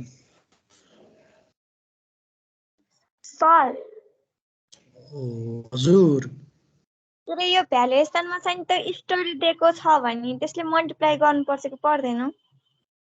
स्टोरी दिएको छ भने त्यो सिङ्किङ फन्डमा के निकाल्दाखेरि हो सिङ्किङ फन्डमा पर्दैन, तर प्लिन्थ एरिया रेटमा हो भने चाहिँ आउन सक्छ, पर्न सक्छ है। 2.5 story having total plinth area अथवा टोटल प्लिन्थ एरिया नभने पनि प्लिन्थ एरिया चाहिँ त्यति हो भनेर दियो भने नगर्दा नि भयो। मानु फ्लोरै पछिको चाहिँ प्लान दिएको छ अथवा फ्लोरै पछिको एरिया दिएको छ भने त स्टोरी हाइटले त गुणन गर्नुपर्छ नि, तर उता भ्यालुएसन रेन्टल मेथडमा पर्दैन, यता प्लिन्थ एरिया र डेप्रिसिएटेड मेथडमा चाहिँ पर्न सक्छ है। त त्यसरी त सोध्न त सोधेको छैन अहिलेसम्म, तर त्यो पनि सक्न सम्भावना हुन्छ है। अब residential building of 2.5 storey height having चाहिँ ग्राउन्ड फ्लोर एरिया अफ चाहिँ having a floor area of 1000 square feet भन्यो भने त तिमीले टोटल फ्लोर एरिया त्यो होइन भन्ने त बुझिन्छ त त्यसरी त। त्यही भएर त्यस्तो सोध्न चाहिँ सक्छ है। फेरि अहिले चाहिँ सोध्या चाहिँ छैन, बुझाइ चाहिँ एकैचोटि हो सोध्या भन्ने चाहिँ हो। रेन्टल मेथडमा त असरै गर्दैन त्यसले, किनभने रेन्टल मेथड भनेको तिम्रो रेन्टबाट चाहिँ हेर्ने भएको कारणले हामीले त्यसमा एरिया सरोकार राख्दैनौँ, तर प्लिन्थ एरिया र डेप्रिसिएटेड मेथड अफ भ्यालुएसनमा चाहिँ एरियाले असर गर्छ क्या।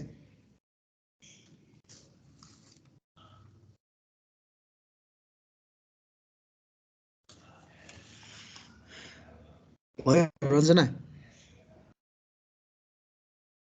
हजुर भयो।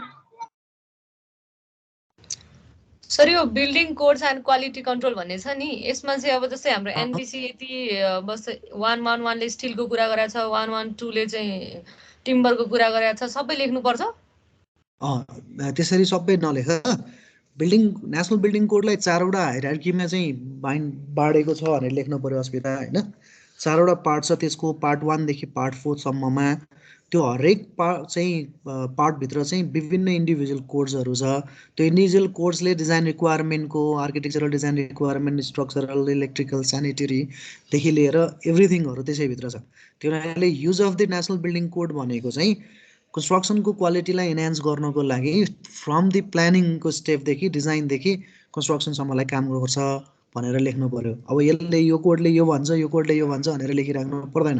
थोरै चाहिँ पोइन्ट के अरे नम्बरमा मार्क्स आउने भएको कारणले गर्दा कोड चाहिँ 4वटा भागमा हुन्छ र त्यो 4वटा भागको भित्रको कुरा चाहिँ लेखिदिनु पर्यो।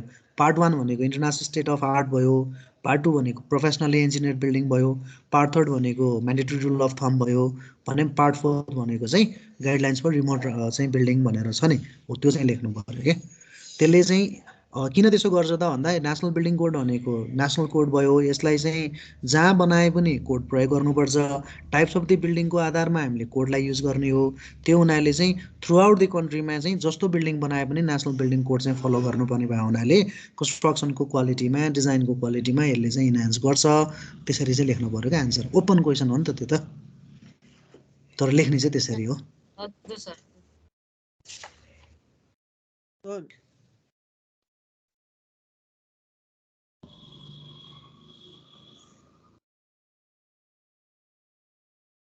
सर हजुर यो हामीले यो कस्ट अफ बिल्डिङ निकाल्दाखेरि प्लिन्थ एरिया इन्टु प्राइसले मल्टिप्लाई गर्छौँ नि,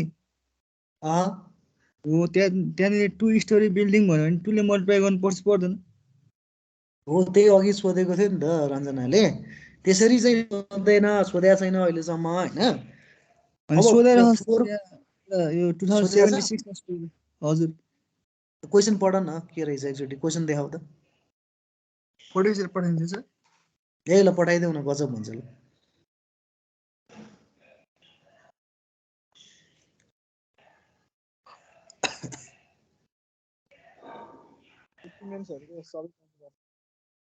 आयो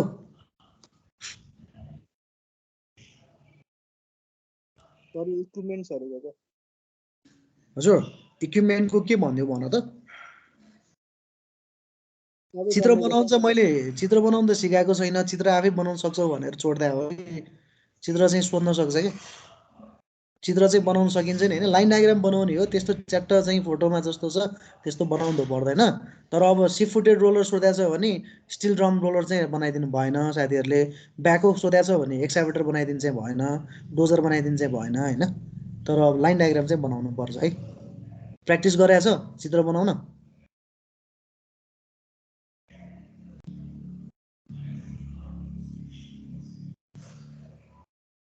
छैन सर, अब गरौँ। यसो सर र हेर न सर चित्र सुन्नु न, भनौँ न। यो लास्टै धेरै रहेछ, 13-13वटा च्याप्टर छ, कुन कुनबाट के पढ्ने भन्ने अलि उयोहरू खालको छैन सर। आउँछ भने क्या अब त्यो जे त पढ्नै सोधेर पर्यो नि। वाला स्पेसिफिक। हजुर अब त्यस्तो भन्ने नै छैन। पुरानो क्वेसन्सहरू चाहिँ एकदम हेर तिमीहरूले होइन, मोस्ट अफ द क्वेसन्सहरू रिपिटै जस्तो गरेर आइरहन्छ। तर अब सबै च्याप्टरबाट आउँछ, तिमीले कुनै च्याप्टर पनि छोड्न मिल्दैन क्या। अब मैले यो चाहिँ छोड भनिदिउँला भरे त्यसैबाट चाहिँ आउला ल सर तपाईँले गर्दा भनिदिन्छ फेरि, त्यो भन्नै मिल्दैन नि, त्यो सक्दै सकिँदैन क्या। कुनबाट हो कुनबाट हो, त्यही भएर हरेक च्याप्टर चाहिँ हेर्नु पर्यो। तर मेरो भनाइ नै के भने तिमीहरूले कमसेकम थरोली पढेको भए जहाँ कन्फ्युजन हुन्छ नि त्यसलाई चाहिँ यति मात्रै क्लास गऱ्यो भने पनि तिमीहरूले लेख्न सक्छौ क्या। त्यो कारणले चाहिँ मैले केही छ भने सेयर गर है भनेर भनेको कारण चाहिँ त्यो हो। अब त्यो यस्तो उनै छैन क्या विवेक, तिमीले चाहिँ कुन च्याप्टर ओमिट गर्ने भन्ने नै हुँदैन। एटम अल क्वेसन हुन्छ, तिमीले हेरेको छैनौ पुरानो क्वेसन? हेरेको छु सर, हेर्नु त कुनैमा छ त तिम्रो? बरु इन्टरनल भित्र क्वेसन भित्र अप्सनमा आउन सक्छ, तर एटम अलै आउँछ क्या। त्यही भएर धेरै लेख्नु पर्दैन विवेक। कसरी बुझ भने तिमीले एकदम त्यो 8 मार्क्सको थ्योरी अरू हुन्छ नि अरू सब्जेक्टको जस्तो त्यस्तो धेरै थ्योरी आउँदैन क्या। 3 मार्क्स 4 मार्क्स बढी आउने नि इक्विपमेन्टको एउटा हो, त्यो चित्र भएको कारणले 4 मार्क्स हाल्दै हुन्छ क्या, या 5 मार्क्स हाल्दै हुन्छ। नत्र त 3 मार्क्स 2 मार्क्स 4 मार्क्स यस्तोमा सोधिरहेको हुन्छ तिमीले, 2 मार्क्स 1 मार्क्स होइन त्यस्तो सोधिरहेको हुन्छ क्या। त्यो यो इम्पोर्टेन्ट छ यो इम्पोर्टेन्ट छैन भनेर भन्नै सक्ने अवस्थामा होइन। सर मैले च्याटमा क्वेसन पठाइदिन्छु छु, हेर्नु एकचोटि। हालिसक्यो देखि पनि सक्यो, हाल्न त हाल्यो यार, कत्रो सानो अक्षर हाल्यो।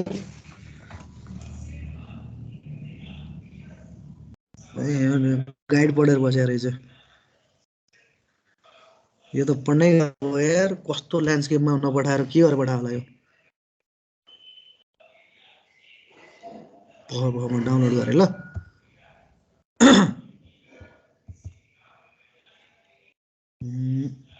रोटेट गरेर हेरौँ न त। An office building having plinth area of 4,000 square feet was constructed at cost of Rs 4,000 per square feet.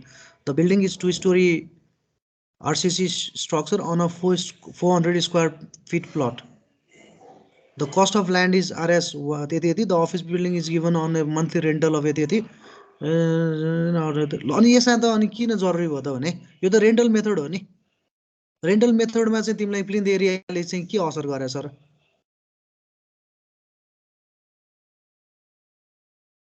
भन त। सर सिङ्किङ फन्ड निकाल्दाखेरि चाहिन्छ नि त त्यहाँ। ए भनेकै छैन तै पनि निकाल्यो, फर सिङ्किङमा लेखा रहेछ है। ओके, यसले के गर्यो त्यसपछि 4,000 into 4,000 plinth area equal to 4,000 square feet at cost of 4,000 per square feet. यो त ठिकै त, यसमा त 2.5 स्टोरीले गर्नु परेन नि त। 4,000 स्क्वायर फिट प्लिन्थ एरिया दियो, 2 स्टोरी भनेको छ, ल्यान्डको एरिया पनि 4,000 स्क्वायर फिट छ भनेपछि त्यो 4,000 चाहिँ टोटल स्क्वायर फिट दिएको भन्ने कुरा त बुझिहालिन्छ त यसबाट। यसमा 2ले गुणन गरेको छ छैन नि त होइन।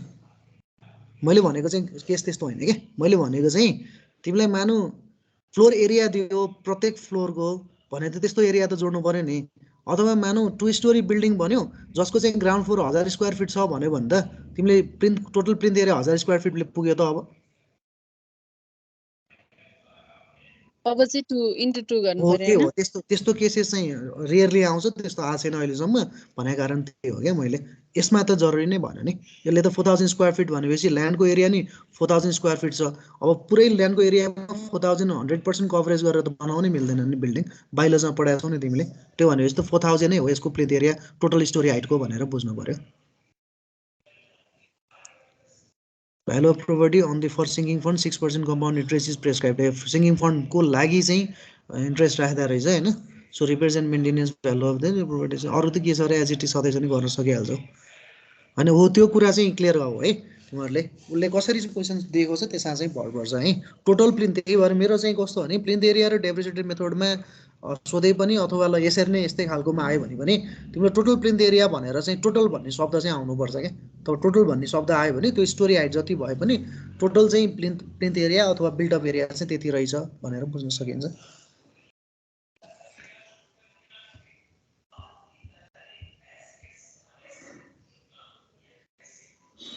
यसमा 6% सिङ्गिङ फन्डको इन्ट्रेस्टलाई चाहिँ आइसी निकाले सिधै गरेछ कि यसले के गरेछ भन त आईबाट आइसी निकालेछ कि छैन निकालेको छ भने रेस निकालेको छ निकालेछ होइन हजुर ल त्यो ननिकालेछ भने चाहिँ त्यो चाहिँ प्रिन्सिपल्ली ठिक भन्छु म चाहिँ होइन ल गुड ल जाओस् अरू पनि ल धेरै पढेछन् साथीहरूले हजुर रञ्जना भन्नुहोस् टाइम कस्ट रेटको एक्जाम्पल भन्नु भने हामीले न्युमेरिकली गरेर देखाउनु पर्छ हो टाइम कस्ट ट्रेड अफको एक्जाम्पल भनेको एक्जाम्पल भन्यो भने त देखाइदिनु पर्यो प्रोसेस लेखिदिने अलिकति त्यो स्टेपको प्रोसेस छ नि अलिकति देखाइदिने एउटा चित्र बनाइदिने अनि त्यसपछि नर्मल ड्युरेसनको एउटा कस्ट राखिदिने अनि अर्को चाहिँ क्रास कस्ट राखिदिने क्रास ड्युरेसनको होइन मिनिमम टाइमको अनि बिचमा चाहिँ अप्टिमम ड्युरेसन र मिनिमम कस्ट राखेर देखाएर त्यो फिगरलाई चाहिँ डेपिक गर्ने हो क्या त्यो फिगरलाई चाहिँ बुझाउने हो क्या एक्जाम्पल भनेर चाहिँ अलि धेरै नै मार्क्समा सोधेको छ भने फिगर सहित एउटा न्युमेरिकल बनाएर गर्दै हुन्छ आफैले होइन 3-4 मार्क्ससम्म सोधेको छ भने त्यही थ्योरी जुन चाहिँ हाम्रो एबिसीवाला कस्ट थियो नि टोटल कस्टको डाइरेक्ट कस्ट यो हुन्छ इन्डाइरेक्ट कस्ट यो हुन्छ टोटल कस्ट यो हुन्छ यसरी चाहिँ नर्मल ड्युरेसनमा प्रोजेक्ट सेट गरे हुन्छ कस्ट यति हुन्छ त्यसलाई चाहिँ हामीले एक्सपेडाइट गर्दै प्रोजेक्टको चाहिँ ड्युरेसन घटाउँदै जान्छौँ भन्ने प्रोसेस हो भनेर त्यसलाई त्यो चित्रलाई चाहिँ बुझाइदिनु पर्यो त्यति बुझाए पुग्छ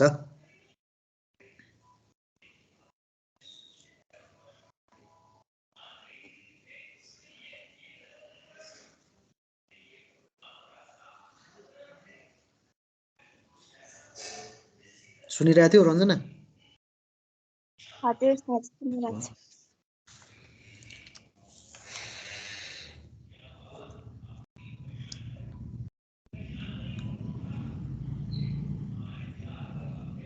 सर हजुर यो च्याप्टर 7 को एउटा न्युमेरिकल गरौँ न सर एक्जाममा त्यस्तो सोधेकै रहेनछ त्यही भएर उहरू पनि न्युमेरिकलहरू पनि त्यस्तो पाउन सकिएन एक्जामको चाहिँ हैन र विवेक त्यो सोधेको छ नि अन भ्यालुको भने हो तिमीले हजुर सर अन भ्यालुको कि प्रोडक्टिभिटीको अन भ्यालु सर ल त्यो क्वेसन तिमीसँग छ हरि पठाउ न त्यसैमा गराइदिन्छु मैले छ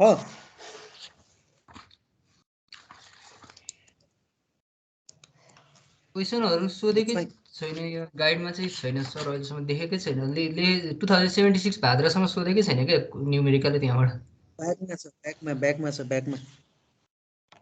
77 मा चाहिँ छ त्यसै 3 को ए हो हो त्यो क्वेसन पठाउन सौनक शेयर गरिहाल सौनक शेयर गरिहाल त ल क्वेसन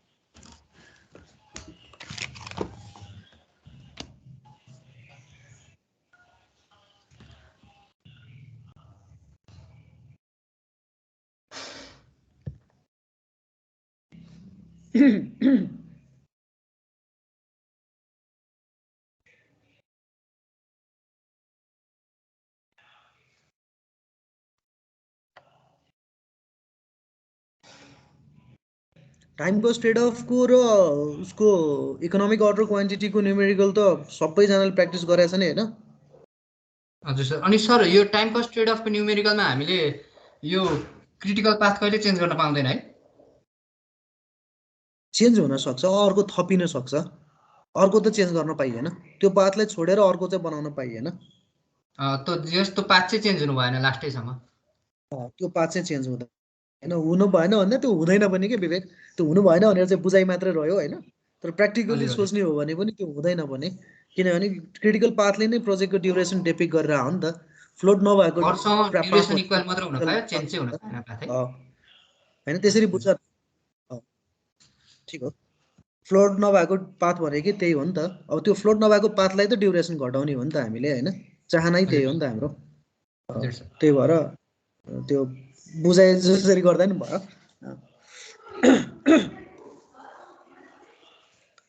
खोइ सनक आएन? गरिरहेको छु सर, मोबाइलबाट जुन भएको थियो मैले पठाइदिएको छु सर, हेर्नु त। कहाँ पठायो नवीन तिमीले चाहिँ फेरि? त्यही त्यो कम्बाइनमा। कम्बाइनको च्याट बक्समा हाल्दै मेसेन्जर हाल्दै क्या तिमीले?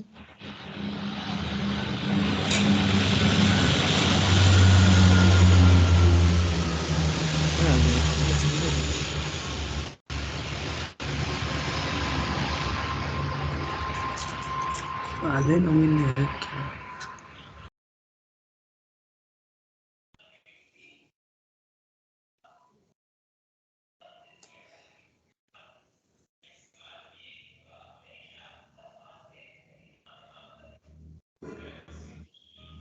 आयो आयो, अर्कैले कसैले पठायो त, ल बल्ल आएछ ल।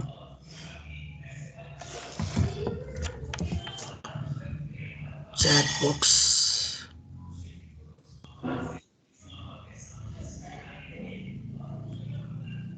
अब यो कसको एउटै हो क्वेसन सबैले पठाएको?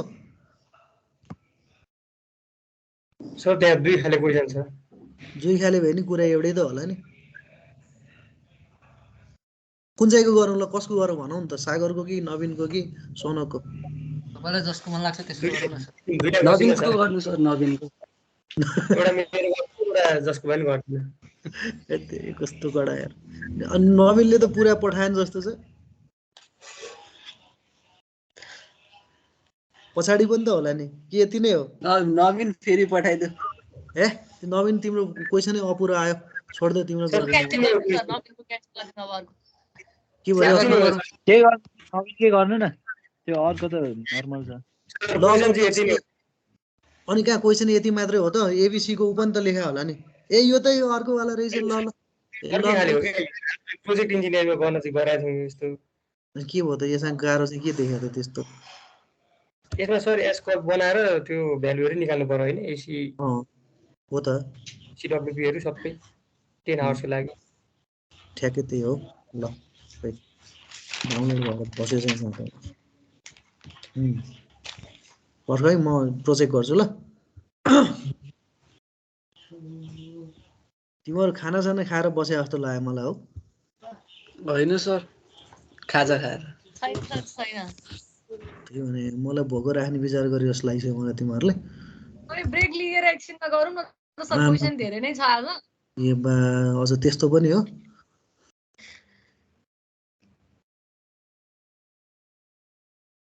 यो न्युमेरिकल चाहिँ सकौँ सर, अब थालिहाल्यो।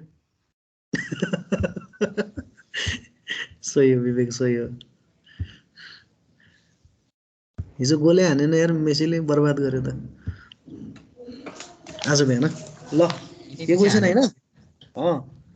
दिने पछि हानेन, अलिक टफ गेम थियो, धेरै फलहरु थियो, बवाल खेल्यो आज इक्वेटरले। तर ल अब यो त्यसलाई अलि पछि डिस्कस गरौँला तिमीहरुमा। यसलाई के गरौँ भने अन भ्यालु एनालाइसिस भने के हो भनेर सोधेको छ। अब त्यो के हो भनेको कुरा त तिमीहरु लेखिहाल्छौ हैन। अब draw S curve of BCWS, BCWP अनि एसीडब्ल्यूपी भनेको तीनटा ग्राफ पनि बनाऊ भन्यो। प्यारामिटर पहिला ननिकालिकन ग्राफ बनाउन सक्ने कुरा भएन। ए यसमा चलाउन मिल्दैन? ए ल यो त गडबड रहेछ नि त है।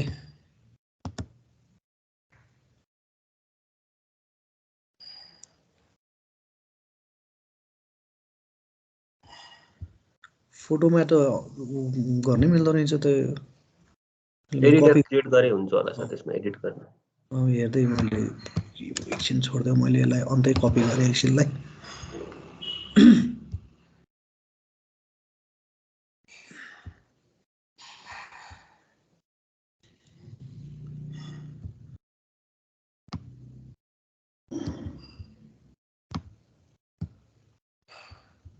ब्रेक गरेर गर्ने काम चाहिँ नगरौँ, भोलि बिहान गरौँला है बरु। कहाँ राति रातिसम्म गरेर बस्नु फेरि। यति भनेपछि पढ्छौ तिमीहरूले अनि फेरि भोलि बिहान सोध्छौ नि। सर त्यसो भए त भोलि बेलुकै गर्दा फाइदा हुन्छ, रातभरि त पढिँदैन होला नि सर।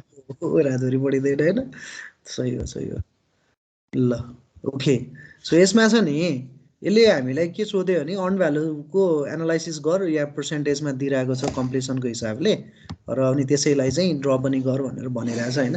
यसमा खासै केही पनि रहेन। तिमीहरूको वर्कलाई जहिले पनि एउटा याद के गर्नु पऱ्यो भने लिनियरली बाँड्छ तर क्युमुलेटिभली त्यसलाई प्लट गरेर देखाउने भन्ने कुरा हो होइन। सो अब draw as curve of BCWS, BCWP and ACWP, calculate SV CV of the project if 200 घनमिटरको काम चाहिँ 200 घनमिटरको काम चाहिँ तिमीले कति दिनमा गर्नु पर्यो? 10 घन्टामा गर्नु पर्यो 200 घनमिटरको काम। कति पैसा खर्च गरेर त भन्दा 60 लाख चाहिँ खर्च गरेर, 60 लाखै होइन त यो? 60 लाख होइन त? हो सर त्यस्तै लाग्यो। ल अब हेर है त, यसमा के बुझ्नु पर्यो भने तिम्रो टोटल वर्क चाहिँ छ नि, टोटल वर्क भनेको कति गर्नु पर्यो त भन्दा टोटल वर्क 200 घनमिटर हो र टोटल तिम्रो प्रोजेक्टको ड्युरेसन चाहिँ कति छ त भन्दाखेरि टोटल ड्युरेसन 10 घन्टा छ होइन। अनि टोटल प्रोजेक्टको कस्ट कति छ त भने टोटल प्रोजेक्टको कस्ट चाहिँ 60 लाख छ। यति हो नि, 60 लाख। ल 60 लाख छ यो है, 1 10 100 1000 10 लाख 10 लाख, ल 60 लाख छ। अब यसलाई तिमीले टोटल वर्क 200 मिटर क्युबलाई 10 घन्टामा बाँड्नु पर्यो। प्रति घन्टा कति कति काम गर्छ भन त?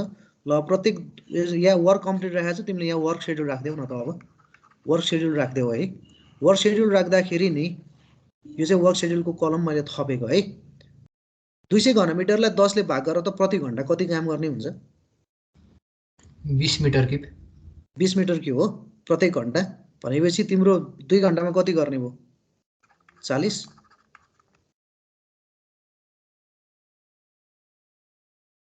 हो कि होइन? 4 घन्टामा 80 हो। 80 120 120 160 200 160 र 200 यो तिम्रो वर्क सेड्युल हो क्या?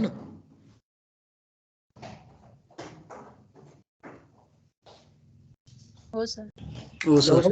वर्क कम्प्लिटको भनौँ भन त, वर्क कम्प्लिटको 20% काम हुनु भनेको टोटल 200 घनमिटरको 20% भने कति घनमिटर काम भयो हेर त? 40 हो सर। 40 45 भने कति हो? 90। अनि त्यसपछि 60 भने 120 त्यसपछि 85 भने 170 त्यसपछि आएर 95 भने 190। ल अब तिमीले यो 40 लाई चाहिँ तिमीले पर्सेन्टेज राख्नु हुन्छ। 40 भागा 200 गरेर त यो कति पर्सेन्टेज हो? 20 हो सर।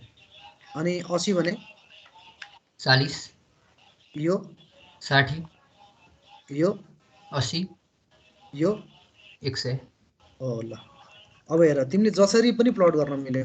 ल अब अर्को कस्टको पनि कुरा गरौँ है। यो एक्चुअल कस्ट छुट्टै छँदैछ। अब अर्को कुरा, अब एक बजेटेड कस्टको कुरा गर्नु पर्यो। इन्डिभिजुअल कस्टको पर घनमिटरको कस्ट कति?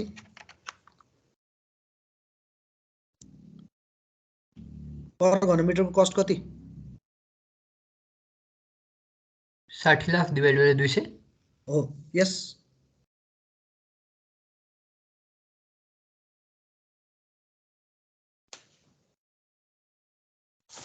कति आयो पर घनमिटरको?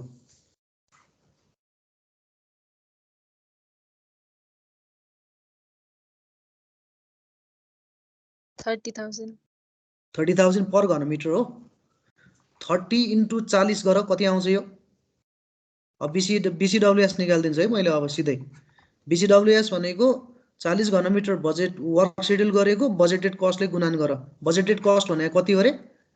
60 लाख डिवाइडेड बाई 200 हो कि हैन? त्यो भनेको पर घनमिटर कति हो बजेटेड कस्ट? 30,000 भने हो भर्खर हो सर। हो।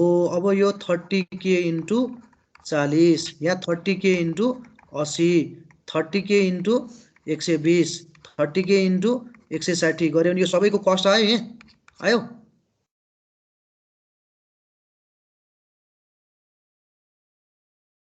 बुझेनौ क्या तिमीहरूले? बुझेँ सर। यहाँ BCWS आयो कि आएन?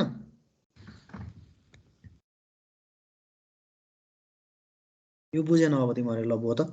30,000 भनेको बजेटेड कस्ट 2 घन्टाको लागि वर्क सेड्युल गरेको 40 घनमिटर, 40 घनमिटर इन्टु बजेटेड कस्टले गुणन गरेपछि 2 घन्टाको budgeted cost for work schedule आएन? आयो सर।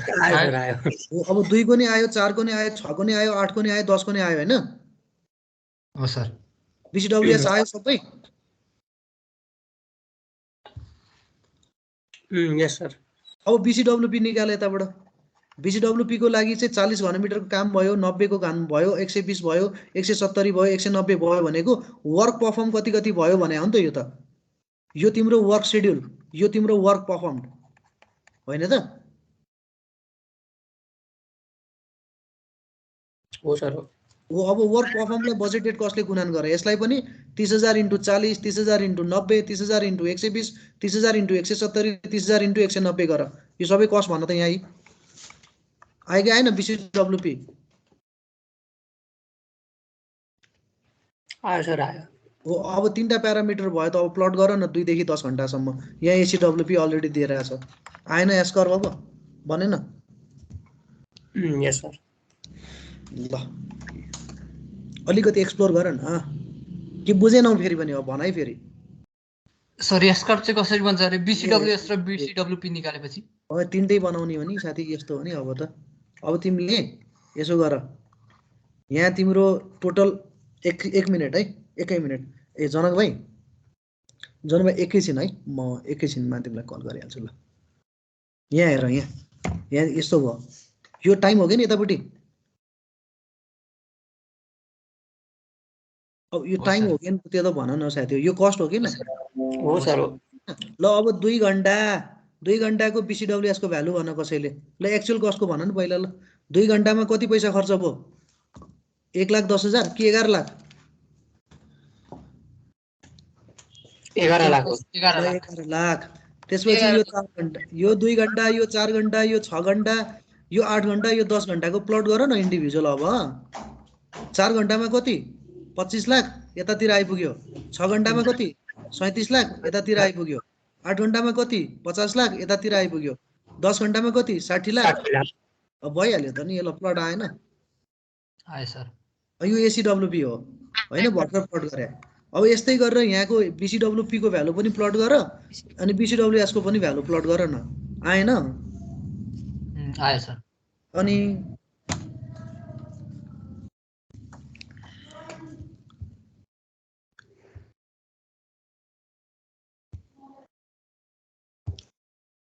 सर त्यो च्याटमा पठाइदिएको छ, त्यो एकचोटि हेर्नु न, भनिदिइहाल्नु न यसमा। के रे भन त।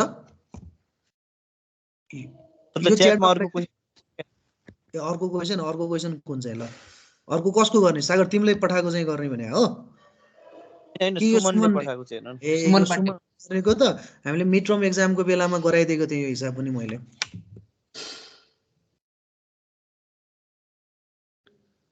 है ल अब हेर यहाँ यसमा चाहिँ। ल यसको क्वेसन चाहिँ के हो त भन्यो भने यसलाई पनि त कपी गर्नु पर्यो फेरि हैन?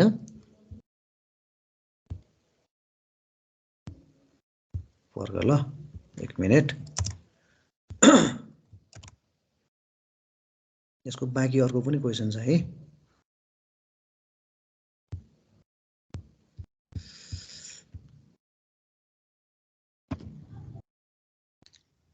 तिम्रो गाइड चाहिँ धेरै पढ्दा रहेछ। जम्मैको फोटोमा गाइड आइरहेछन्। केटाहरूले खतरा गाइड पढ्दा रहेछन् यार। अस्तिको क्वेसन हो सर। ए त माथिको चाहिँ माथिको क्वेसन भन्दा माथिको के हो त त्यो?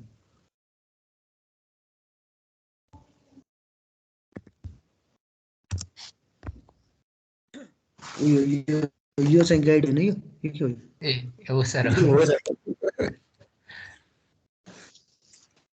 धेरै गाइड पढेर यार के गर्नु बाध्यात्मक अवस्था है ल यार यहाँ यस्तो भने सर गाइड र बुक मिल्ने जस्तो छ के गर्नु त नि अब गाइड भयो भने दुईटा काम एकैछिन बुक राम्रो छ हौ गाइड भन्दा बुक राम्रो छ अब बुक त अभियसली राम्रो हुनु पर्यो नि यार एकदम ल्याङ्ग्वेज पनि मजाले बुझ्ने सन्तोष सरले चाहिँ विद्यार्थीले निकाल्छु भने के गरौँ भने मैले त दिएँ भन्नुभयो क्या त्यति बेला यस्तै हो छोडिदेऊ त्यो ल त्योतिर नजाउँ ल अब यता हेरौँ सो एक्टिभिटी एदेखि एफसम्मको 5 कतिवटा 6वटा एक्टिभिटी दियो होइन यसको टोटल एस्टिमेटेड कस्ट भनेको इन्डिभिजुअल एक्टिभिटीको दियो यो भनेको BCWS दिएको हो है अब तिमीलाई एक्टिभिटीको यसमा सेड्युल दिएको छ सेड्युल भनेको ए भन्ने एक्टिभिटी जस्तो अब तिमीलाई अघि भने जस्तो टोटल प्रोजेक्ट ड्युरेसन 10 दिनको भयो दिनमा हो भने कहीँ डेसेस केही छैन ल दिनै मानौँ है यसलाई यो टोटल प्रोजेक्ट ड्युरेसन भनेको तिम्रो 10 दिनको भयो जसमा ए भन्ने एक्टिभिटी 3 दिनमा गर्ने भनेको 17,000 खर्च गरेर भन्ने तिमीले यो ए भन्ने एक्टिभिटीलाई बाँड्दाखेरि 17,000 डिभाइड बाई 3 हो क्या 17,000 डिभाइड बाई 3 भने कति हुन्छ भन त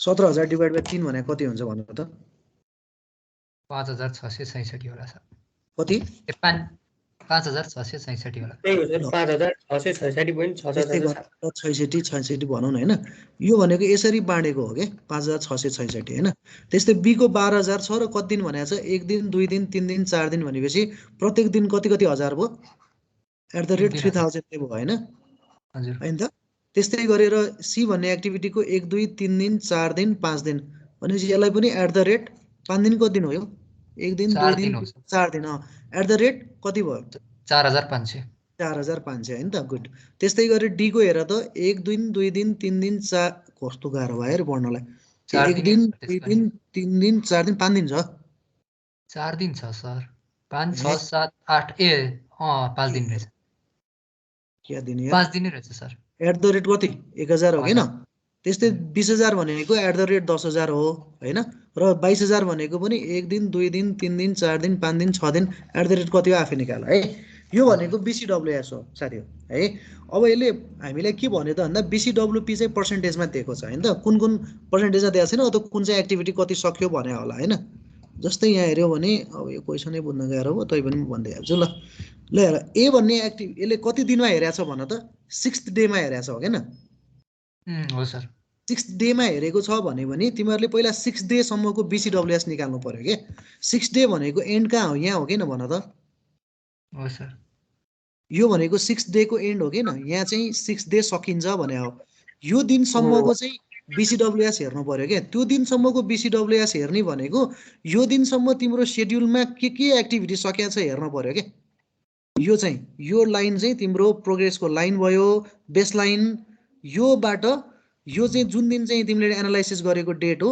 यहाँसम्मको BCWS हेर्नु पर्यो ल यो लाइन सम्मको तिम्रो शेड्युल भनेको त यही हो नि यो शेड्युल हो के नि तिम्रो हो सर ल अब शेड्युल अनुसारको BCWS हेर्यो भने ए सकिनु पर्छ भनेको ए पुरा सकिन्छ ए को 100% सकिन्छ प्लान त त्यही गरेछौ नि तिमीले हैन यो 100% सकिन्छ हो हैन भनेको ए को पैसा 17,000 त्यसपछि बी बा हेर त बी तिमीले यो दिनसम्म बी पुरै सकिन्छ भनेको छ कि छैन यो भन्दा यता त छैन बी भनेपछि बी पनि 100% सकिन्छ भनेको छ भनेको बी को कति पैसा खर्च गर्छु भनेको छु मैले हामीले 12,000 सी मा जाउँ सी को हेर त सी भन्ने एक्टिभिटी यो सी भन्ने एक्टिभिटी को यो 1 दिन 2 दिन 3 दिन 4 दिन 4 दिनमा 3 दिनको काम सकिन्छ भनेको अर्थ कति पर्सेन्टेज हो 75% 75% एक्ज्याक्टली 75% हो भने 75% अफ 12,000 लिनु पर्यो के 18,000 ए 18,000 ल त ल यो मिस्टेक गर्नुपर्छ कराउँछन् उ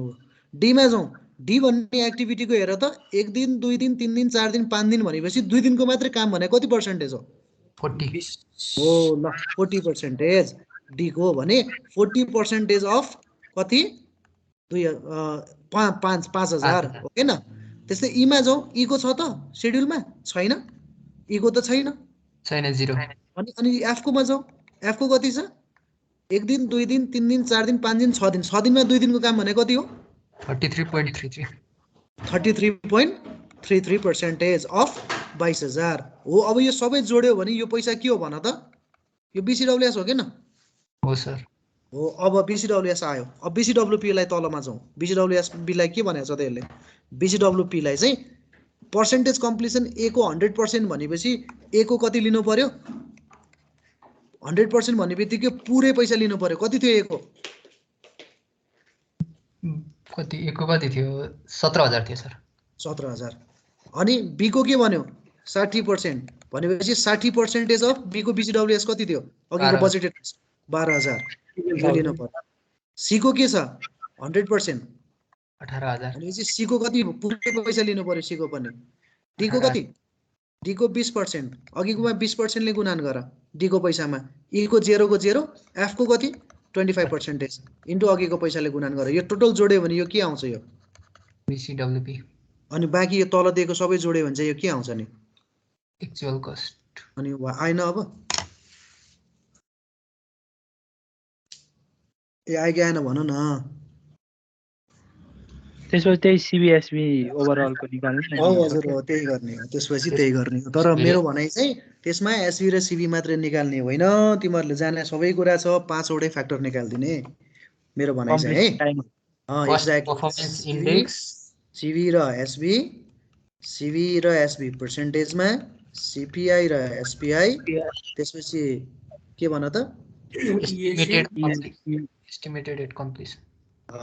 एस्टिमेटेड एट कम्प्लिसन चाहिँ कस्ट र एस्टिमेटेड एट कम्प्लिसन टाइम र त्यसपछि भेरिएन्स एट कम्प्लिसन कस्ट र टाइम। यस 5 वटै निकाल्दिने है, 5 वटै निकाल्दिने है।